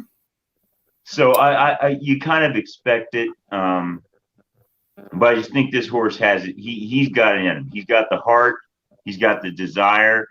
I would like it if he had Irad Ortiz Jr. aboard him instead of Manny Franco.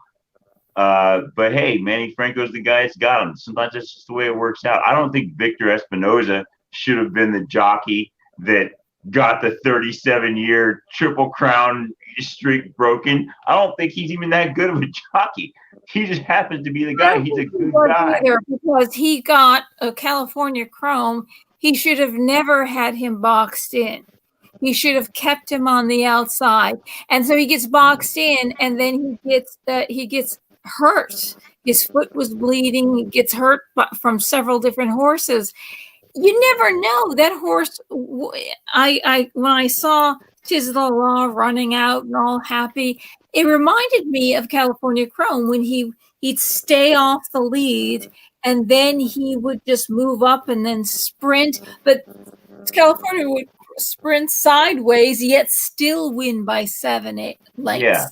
And then he was so happy. But I think then he started to break down. He wasn't quite the same horse for about a year and a half. And that's when he was sold. His owner, Coburn, I think there was too much drinking and he was very emotional. And I think he didn't know anything about horse racing. He came up and was complaining about the rules his horse lost, because the rules have been what they were before you were born.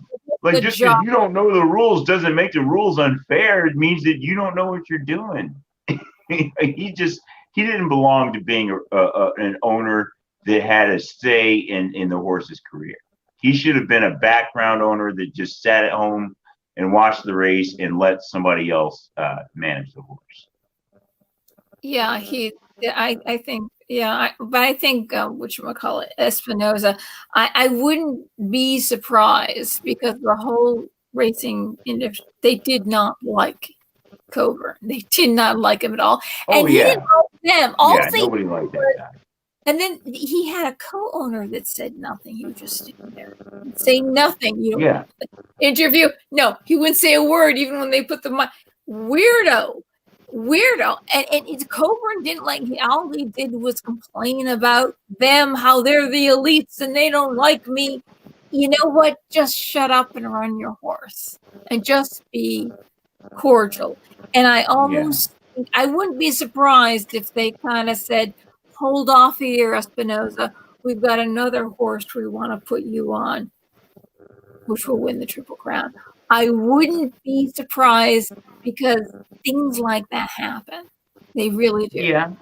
So I mean, we'll never know. But the American Pharoah story, which I thought was interesting, is that the people that bred the horse auctioned him off, and it was their kid that bought the horse back.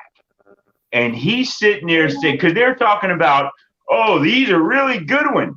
This one could win the Triple Crown. We're going to get a lot of money for him. And he's the kid saying, if he could win the Triple Crown, then why the hell are we selling him? So I'm going to go. So he has to go buy his own horse back, because his parents are too stupid to keep the good horse. You know what I mean? And they know he's good, but their minds are so set on selling horses. Their minds aren't set on winning. And so it's those kind of things where I think it's the mindset of the competitive person that wants to win that comes in. And so they took a chance on buying back their own horse, and they're like, we're going after it. And possibly they're like, hey, Victor, you've got this experience. You just dealt with the California Chrome crap. How would you like to come and ride this horse? Yeah. And he's like, okay. He was going to win. My father, I said, we just knew. We looked at him. He'd won the Kentucky Derby. And I think it may have been, I don't know if it was after the Preakness. You just looked at him and you knew. You had that gut feeling. You knew. Chrome, you weren't sure. But this guy. Yeah, Chrome I knew could be beaten. He didn't show incredible speed. American Pharoah didn't have incredible speed, but he was fast enough to where I said, if he wins the Derby, because you know the Derby is it's the crowd and there's the 20 horses, you know, I was like, if he can win the Derby, he's probably going to win the Triple Crown, because I was like, this is going to be his toughest race, and the competition this year will not be able to touch him in the Preakness and the Belmont. So, and I said, the only thing that can happen, like, hey, I thought Charismatic to me was essentially a Triple Crown horse. Breaking your leg in the last 2 furlongs, what can you say about that? Real Quiet, you come this far from winning the Triple Crown because of Victory Gallop. I mean, you got to give the horse credit for winning the Derby, the Preakness, and then coming this close to winning the Belmont. So, I mean, there's a couple of them that you say, a Fleet Alex, too. Destroyed the competition in the Preakness, destroyed the competition in the Belmont. Kentucky Derby, went up against that crazy race with a crazy pace in the mud, and ended up running third. You know, I always feel sorry about is Tim Tam, the horse who was about to win the Triple Crown, and then he goes sideways and he broke one of his legs, and he finished second on 3 legs. They should have given him the Triple Crown. Yeah, it deserved it. There should be a trophy that they award to certain horses that it wasn't the horse's fault. You know what I mean? Yeah. You know, like for finishing on 3 legs and just keep running, and you second, and you finished on 3 legs. That's a Triple Crown winner. I mean, that's heart and soul. And once they don't get the Triple Crown, that's it. They're off. Nobody thinks about them anymore. They're gone. But that horse, I think posthumously they should give him a Triple Crown. But he deserved it. He really deserved the fame and recognition. Well, I at least think the near miss horses, I think, should get some sort of recognition. The ones that even Silver Charm lost the Belmont because he just didn't have enough to go 1.5 miles. But Silver Charm was still a really good horse. It ran a good Belmont and won the Derby and the Preakness, but kind of gets forgotten, you know. Mm-hmm. Kind of gets forgotten because he's not with the other ones. But well, how far are we? Oh, we're over 3. Isn't that unbelievable? So I wanted to mention, just in case people don't know about this,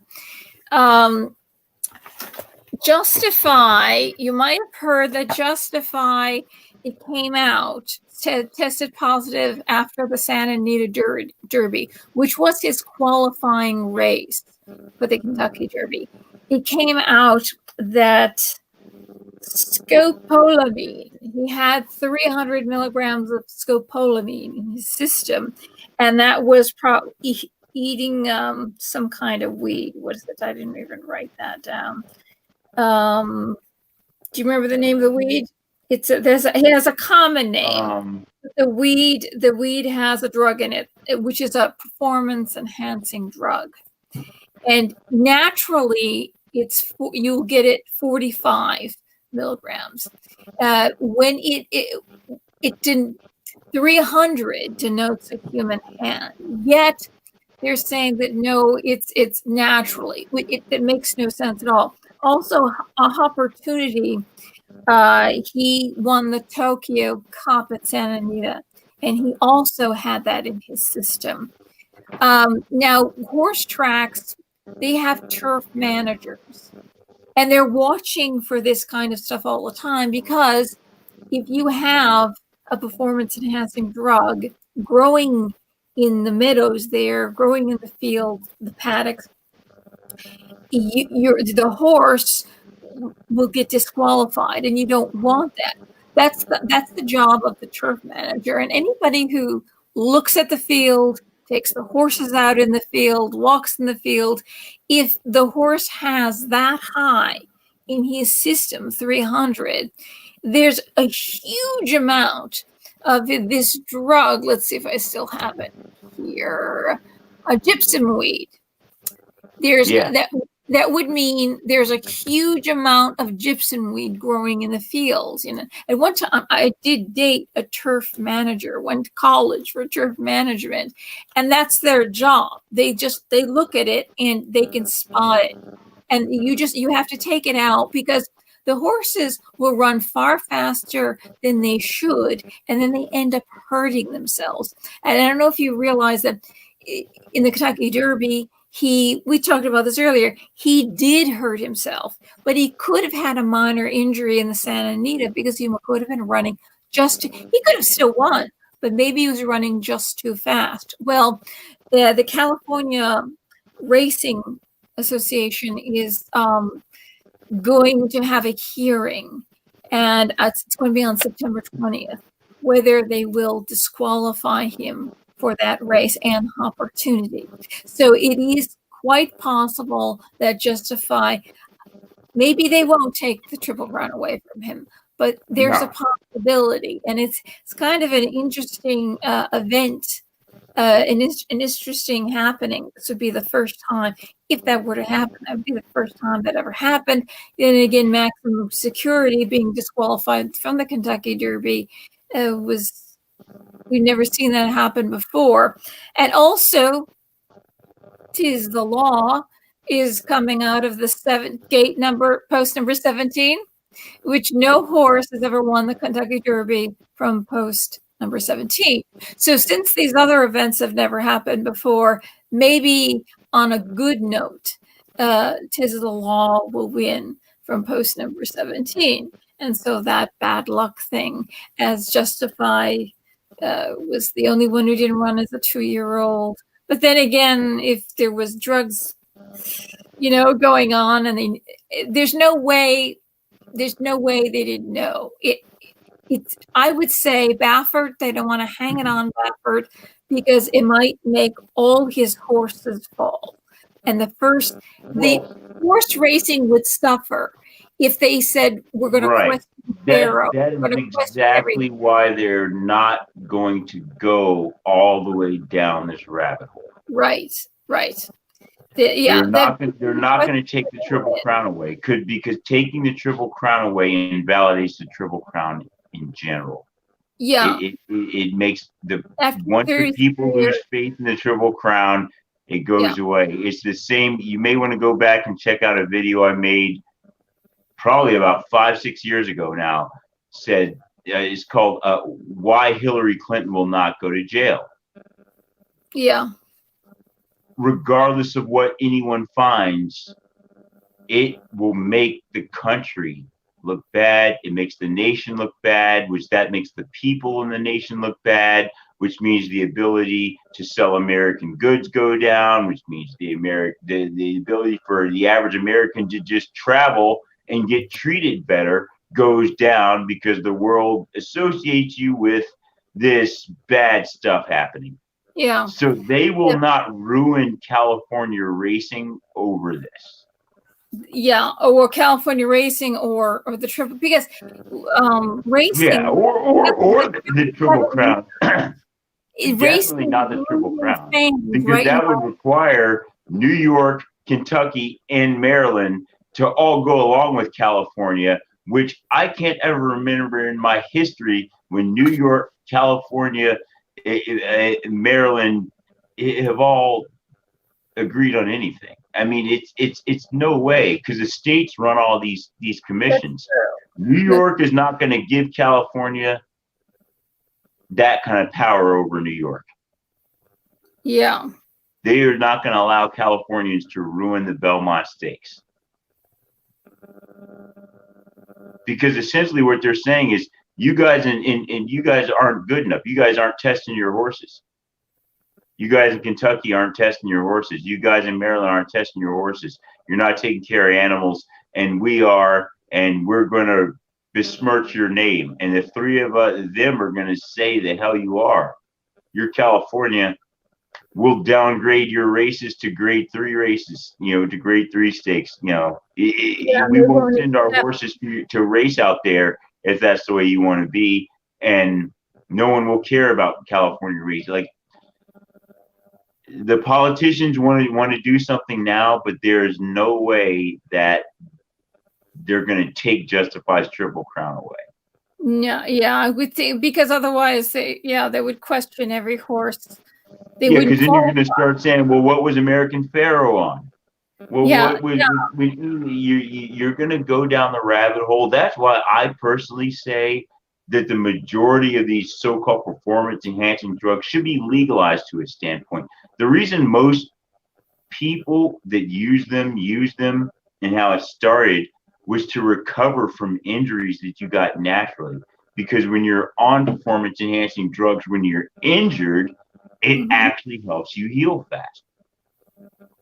And that's our injury. They couldn't put the anti-inflammatory on it because that was not legal. So they couldn't.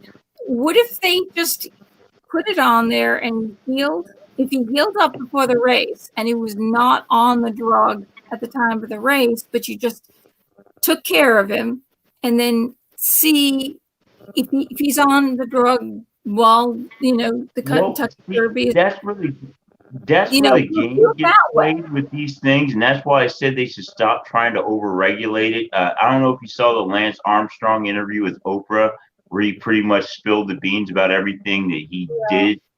But it wasn't that much of a surprise to me. I had a friend that was a truck driver. And truck drivers, they're driving not just big rigs, but also driving hazmat, oil, gas. They get drug tested when they get the job. They get drug tested randomly on the job. This guy could do whatever he wanted, and he could still pass the drug test. He beat the military drug test as well.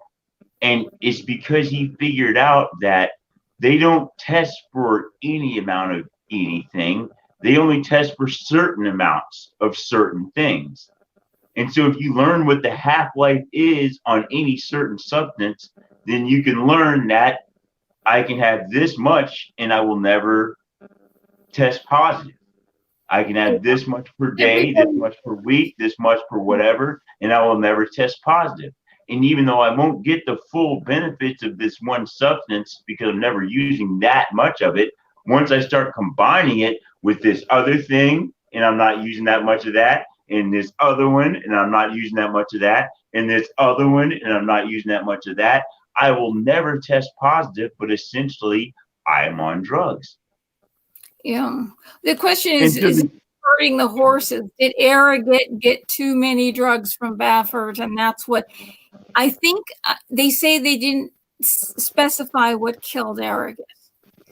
And knowing that Baffert, 7 of his horses died of heart attacks because he was feeding them like 12 different kinds of drugs. Right. It's quite possible that he wore him down and he could no longer stud. And it wasn't because he was sick. He couldn't stud anymore, or people weren't, they didn't want to breed anybody with him because he broke down in 10 months. And since that happened, they weren't going to make money. they put him to sleep, just like IRAP. They said that he had laminitis, but they just detected it. Those horses are checked every day, morning, noon, and night. If laminitis starts, you can quash it if you treat it immediately. IRAP was losing races. He wasn't making money. So they killed him. So I think there's a high probability that they killed Arrogate because he wasn't going to be making any money. Here's the thing I think with that. When you're juicing up horses to make them run fast, just like when you see guys that are in the NFL, it happens a lot. These guys are juicing up to play as hard as possible, go hard for some of them 20 years, and then they stop. I don't need to juice anymore. I'm retired. I'm old. And they stop doing it. And what happens 10 years later? They're dead, 50, 55 years old. Really hurt their bodies. Because their bodies, they condition their body to go. Yeah. They put things in their body to make it go. Their body is used to going. And then they all of a sudden want to tell their body to stop. And it's not built to stop. Their body's built to go. How many times have you ever heard the story of a man that retires and dies shortly thereafter? So someone that's been working for a very long time. Right. Oh, they've been doing the same job for 80 years or whatever. And they retired and they die like 2 weeks later. Yeah. It's because they conditioned their body to do that job. And once they stop doing it, their body stops functioning because your body says, I don't have a function anymore. I'm built to do this thing. It's been conditioned to do this thing for 80 years. And now all of a sudden, you're going to try to change me in 2 weeks?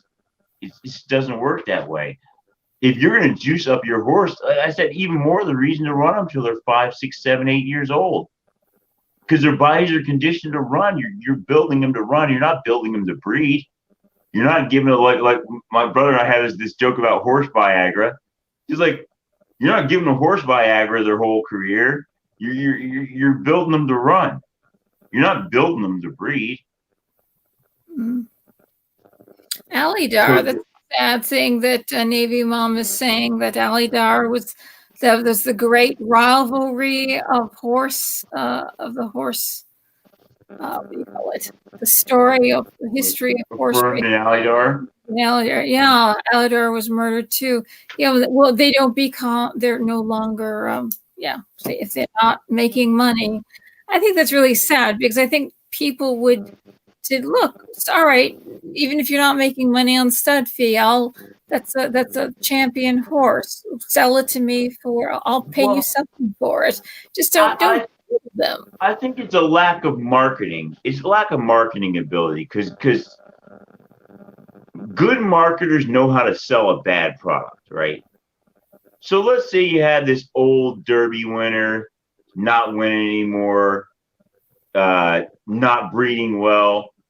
Then you take him on parade. You take him to the big stakes races. You let kids ride them. You let people ride them. I got to ride Alidar. Yeah. There's so much you can. I paid $200. I got to ride Alidar around the track. There's money. There's money in keeping the horses alive. And if you have a mentality of that, then of course you would do it. But I think that their mentality is not. That's not their mentality. Is not in the horse. They just have people on the horses will just ride cold them. Mentality of race them. We're just going to make our money doing our one little path of things, and once it's no longer useful, we kill them off because that's what we do. But personally, I think there's a lot more money to be made.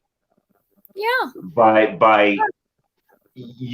finding other purposes for. It's the same thing with societies that kill off their afflicted and wounded. Societies that do that say, well, we want to be strong. We don't want to have any afflicted and wounded people.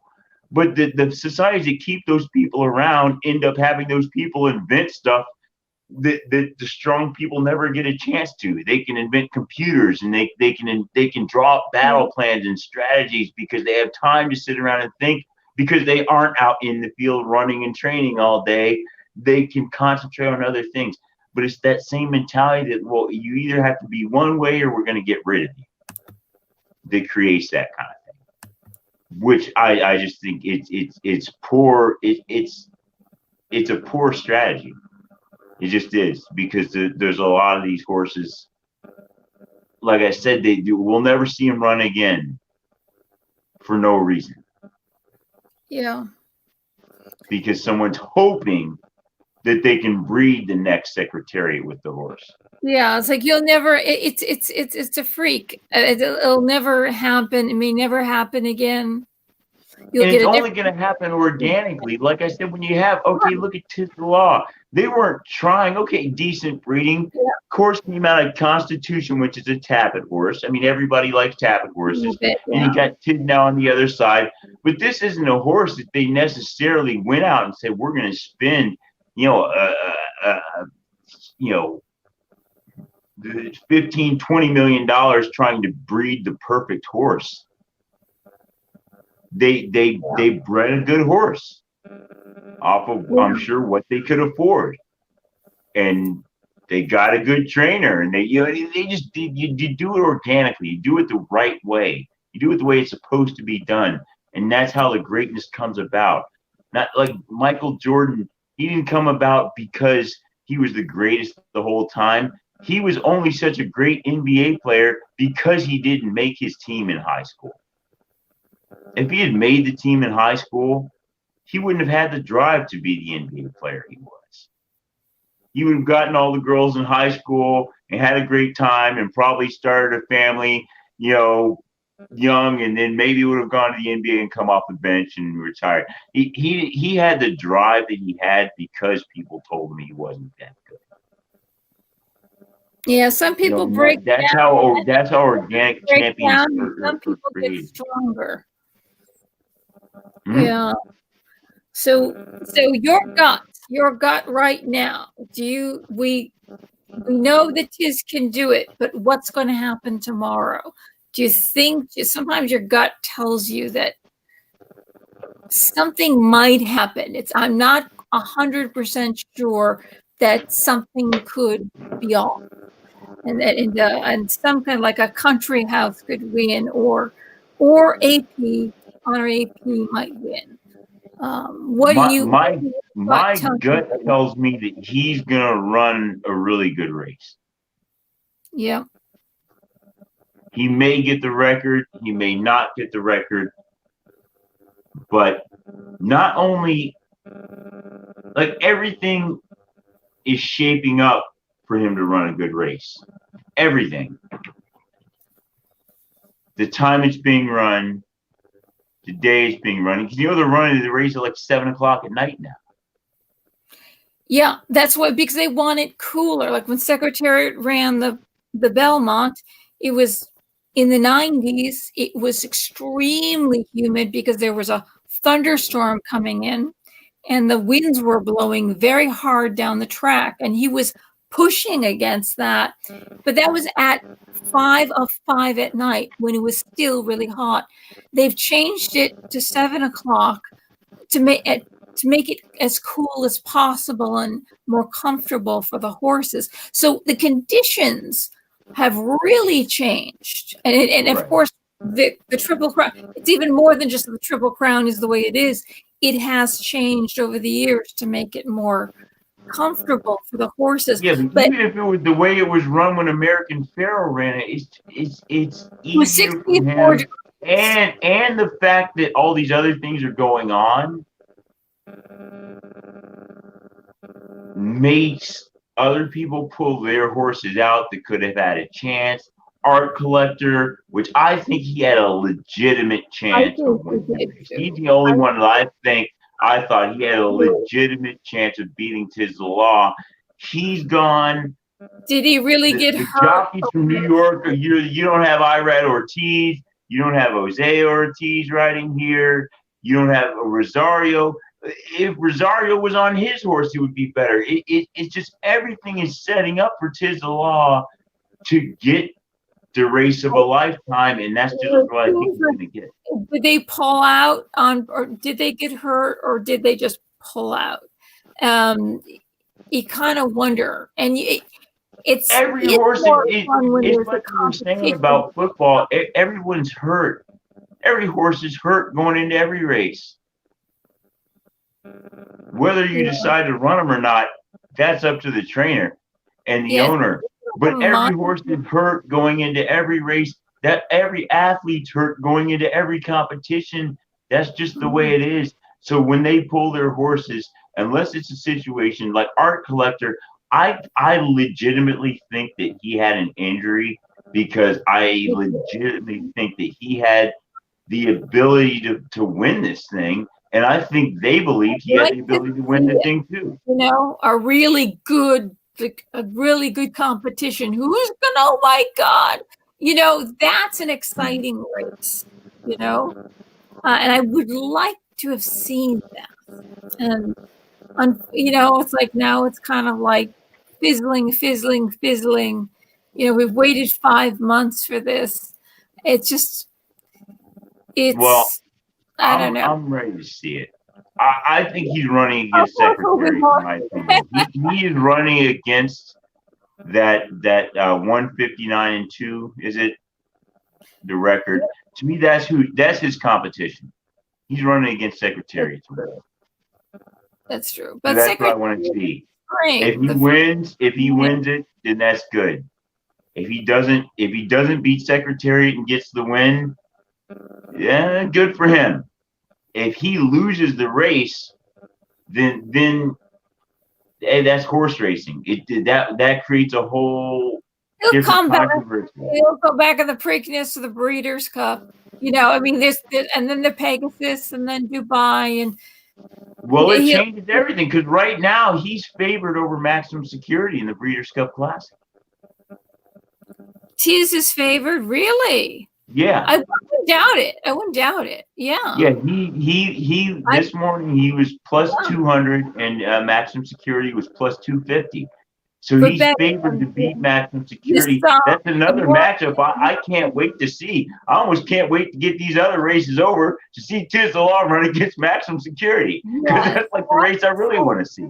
Then you could, because Breeders' Cup Classic, you've got your pick of really good horses, not just the 3-year-old crop. You've got a whole range of horses there, and that makes it really exciting if you can win there. Oh yeah. So we're approaching 4 hours here. Yeah.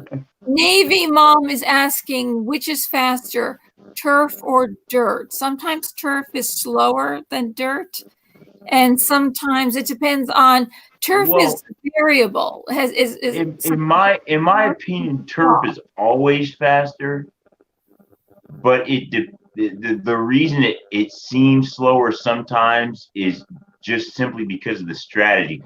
So if you have a lot of horses that come off the pace running against each other, they're just not going to run fast, whether they're running on turf or on dirt. But the difference is they don't run turf races in bad weather. Dirt, they'll run it unless there's lightning. They'll run in rain, mud, slop, all over the place, and they'll just shut the turf down, and they'll shift all the turf races over to dirt. So turf races by design are meant to be run in better conditions, because it can be very are generally going to be faster. Yeah, because it was at Secretariat's last race she was shipped to Canada, and it was in November. It was very late in the year, and it had been sleeting all day. It'd been sleeting all day, and he ran on a course that was part turf and part dirt. So when you run on dirt, the legs go out this way. When you run on turf, you're supposed to run more up and down like this. Yeah, it's like a choppy run. On a crazy track, and it was 1 5/8 miles, and it had been sleeting all day. Of course, he won, but that's that was a very dangerous track. And too bad it wasn't good weather, because he would have won even faster. But that was pretty amazing to, because he looked like a locomotive at the end. Because it was so cold, and it was in the 30s, and the people were out there and they were rubbing themselves. They were so cold, trying to keep warm just to see his last race. And his lungs are breathing so much oxygen in and he's blowing it out. It looks like a locomotive, steam engine going. It was just amazing. And he ran so easy, but he also ran straight. He ran just very easy. He's like a natural. Like I said, he was having fun. That's the difference between, I mean, you can see some people that are trained to be good, and horses that are trained to be good, and you can tell their training is really paying off, and other ones are just natural. Like I brought up Bo Jackson. He's one of the greatest examples of a natural athlete I've ever seen, because and that was the thing, Bo Jackson didn't work out. He wasn't in the gym all day long. He wasn't watching his diet. Bo Jackson was just awesome. And every now and then you just get those athletes that are that awesome, and Secretariat was that awesome, and 'Tis the Law so far. I said after the Florida Derby, I didn't think he was that awesome. He was good. He won the race. You know, I was like, well, let's see who else is out there. Nadal still probably looked a little bit better, but after the Belmont, I was like, he looks pretty awesome. And then after the Travers, I've never seen a horse run a mile and a quarter that fast, that easily. Yeah. Without trying, and the jockey pulled you up and you still ran that fast. I think he's just got it. So to me, he's running against Secretariat. He's trying to beat history. He's not really trying to beat the other horses out there. Yeah. See, this is a mile and a quarter on turf, faster than Secretariat, but turf is faster, providing it's not hard conditions like Secretariat ran in. But they're only going to run turf in so hard of conditions. Once it gets too bad, they just shut it down. So, so it's basically controlled. It's Canada. They probably have different rules. They really shouldn't have run. They really should. They should have shut it down. He shouldn't have run in that. But it is the reason why the horses win the Kentucky Derby, then they win the Preakness, but they can't get the Belmont even though they have a 3-week rest. It's because it's that last extra quarter of a mile that they just can't do. So even if they got to the mile and a quarter, it's that last quarter that they feel they just can't do. Yeah. And so that's why we've got this world record by Secretariat that has not been broken. 224 has not been broken. And under the conditions, the heat, the winds, and he wasn't hit. He was just on a hand ride, and Drawn Turcotte kept turning around and letting go of the reins, and Secretariat slowed down. Yet time has told us that it wasn't a fluke, and all these different horses that have run since could not beat that. And we're talking about horses all over the world. That's the amazing thing about that. But let's see. Maybe we should come back and just talk about, but it won't be long. We won't get into politics. This was, we added some stuff just in case people don't know about the history of the Kentucky Derby and everything, all these little things that have happened over the years and the changes in the length of the length of each distances. So many things that people don't know that we know because we've just, lived it, and it's kind of interesting. But we promise we will not talk politics. No more politics. I should stop my channel. I should stop politics altogether and just do a cooking channel or something like that. So we should probably. Yeah, that's never. Yeah, that just doesn't get the views. Unfortunately, people love to hear about misery. Oh, I don't know about that. I think if I talked about something or other, something else, I think I would get more views, or just happy stuff. And here, let's come to the kitchen. Yes, I'm dressed glamorously today, and we're going to make something miserable, very messy. Come on in. I mean, I could do that. I got stuff. I could break out my my Romanesco that I got. I bought my first head of Romanesco. Have you ever had Romanesco before? No. It's a weird looking cauliflower that's all spiral. Like, people tell me it looks like it comes from an alien world, but it's like a green. Let me show it to you just so you can see. Just real quick. So at the finale of our Derby / COVID politics talk, it's kind of like a mush together of the COVID and the you can't because of the Derbies being run like this, you can't separate the two. This is what we're dealing with. So yes, we did Derby, we did horse racing. Now we're gonna have other sports. We do a little politics. And we do a little nutrition. We talked about drugs. We talked about performance enhancing drugs. Unbelievable. And right now we're going to go into. We went all over the place. This one here is. See, this is so weird looking. I just had to buy it.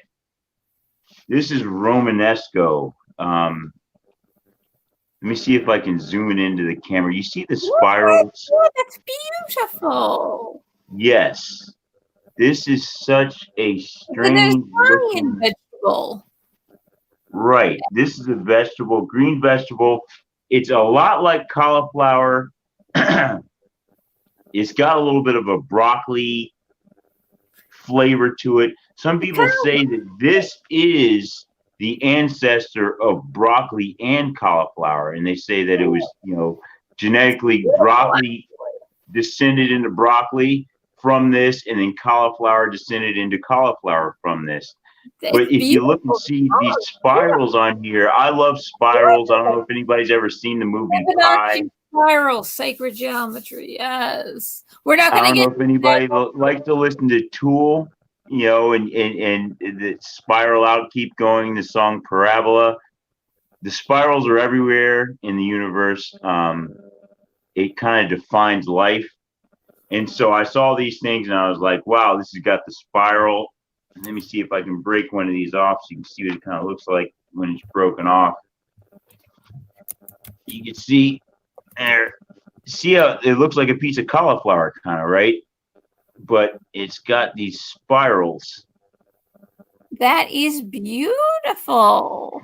Yeah. How are you going to cook it? You know that cauliflower is excellent with Indian spices.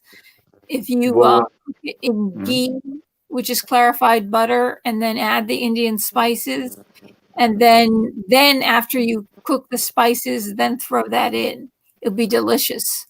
Look at that. That's gorgeous. It looks like what I do is I usually I spray with some olive oil, and then depending on how I want to do it, if I want it spicy, I'll use like a Cajun spice on top of it. Yeah. If I want to do it more of a salty, I'll do some garlic, and then maybe like a little rosemary, a little thyme, or some basil. I kind of feel it out, all depending on what I feel like having at the time. But that's kind of how you want to do it. You want to do it like some cauliflower. To me, roasting it's the best. You can steam it if you want to, though. But it's a very unique and interesting. What does it taste like raw? It's almost like the green is such a beautiful shade of green. Oh yeah, you can. It's like you can eat it raw and it tastes great. I mean, you don't really have to do anything to it if you don't want to. It's just so It tastes beautiful. great. You can have it raw, and you could dip it in some ranch if you want to. You could dip it in some Italian dressing, would be good with it. I mean, yes. Yeah, you could decorate someone's plate. You make them some dinner, and you could put some of those on there. It looks so to me, it's definitely the kind of thing that you want to, if you want to impress, you want to have some people over, you want to make an impressive looking dish, Romanesco. And so you can't go wrong with this one. You got to go to I guess, kind of a specialized place. I got this from Sprouts. Not everybody has it, but I'm sure you can get it if you look around. But that's what it looks like. It comes, like I said, like a head of cauliflower, but it's all these spirals. Even the leaves are gorgeous too. Oh yeah, it's so beautiful. So there we are with our nutrition minute here. I know we're all over the place. We can focus on one subject. We can cut these streams down from 4 hours or from 4 hours. Yeah, we got it. We could probably make at least 12 videos out of this. 3 hours and 45 minutes. So yeah, definitely. See, there's lots we can even do a cooking show. There's lots. Exactly. Like I said, I've got lots of recipes where this one came from. One I wanted to do, I didn't get to do it this year, maybe next year. The mint julep. Which is the official drink of the Kentucky Derby. Exactly what I was going to buy today. I was going to buy, but I didn't leave the house. I'm just so used. I don't want to wear that. Of course, I've got my own recipe for that. And then my Kentucky bourbon sweet potatoes. That's another old recipe. Came from my father has his recipe. I took some of his. I took some of my mother's recipe. I made my own version of it. It's got a little bit more bourbon in it than they call for. That sounds so good. I'm buying the bourbon tomorrow, and I'm going to make. I was planning on making a mint julep. Well, yeah, they go hand in hand, but you got to get the marshmallows to go with the sweet potatoes. I actually have these Lucky Charms. They sell the Lucky Charms marshmallows. They did a limited edition Lucky Charm, just the marshmallows. You're going to keep that for all time's sake. Oh, yeah. But I want to make the Kentucky bourbon sweet potatoes because it normally calls for the regular because you stick the marshmallows in the top of the sweet potatoes when you cook them. So the marshmallow, the bottom half soaks into the sweet potato and the top half gets like a crusty, brown, sugary, like caramelized top on it. Good. So I want to do that with Lucky Charm marshmallows. So that's going to be a once in a lifetime type thing as well. But I said this year the Kentucky Derby's all messed up. Maybe next year. I even thought about that because this year's messed up. Are they going to be able to run the Derby in May next year? Or because none of the 2-year-olds are running a regular schedule either. That's true. But they said, well, if they had known, they would have just run the Derby anyway with nobody in the stands. They expected to be able to have people in the stands. And it's such a thing. Because it's supposed to be for newly blossomed three inexperienced 3-year-olds run in 5 weeks. If it's not run like that, you can't do this. You can't spread it over 5 months and this be equal to any other Triple Crown because it's not. Because now you've got mature horses because they mature over the summer. And it's over a long span of time. Can these horses run 3 races of different distances, being immature in 5 weeks? Because most horses can't continue because they need time to rest. Well, if you got the Belmont, and then you've got a layoff from June to September. That's not the same. You already don't have the Triple Crown. It's not the Triple Crown. That's the point. Most horses don't make the Belmont, can't finish it, is because they're still recuperating from those 2 races 2 weeks apart. So really is actually not right. That's why I'm calling it the COVID Triple Crown, because it's not the Triple Crown. And Secretariat's record should not be taken away. The Secretary was running every 2 weeks. He ran a Triple Crown every 2 weeks. Was it, you got 2 weeks this weekend, a weekend in the middle, and the next weekend? That's 3 races in 2 weeks. And then he comes upon, of course he can do it. But that's the way they were running it. And it's like, and now it's months, over 5 months. Well, that's why I say the Travers is so important. To me, the Travers, which, like, to the casual fan, they don't even know what the Travers is. The casual fan, or not even fan, but like I say, the casual sports fan, who they follow their sport and they looking on other sports and they see horse racing and they know the Kentucky Derby, they know the Preakness, and they know the Belmont. They don't even know what the Travers is. Now the Travers is kind of more important than the Belmont. So it kind of puts it on the map. That's why I said it's so important that Tiz the Law won the Travers, because winning the Belmont, if he didn't win the Travers and just won the Belmont Preakness Derby, you're right. It doesn't put him in the conversation with the others. Yeah, but we're still talking 2 months apart. Right, but he still is having, with the Travers, and running, and this is still 6 weeks, not 5 weeks, but you're having the Travers, Derby, and Preakness.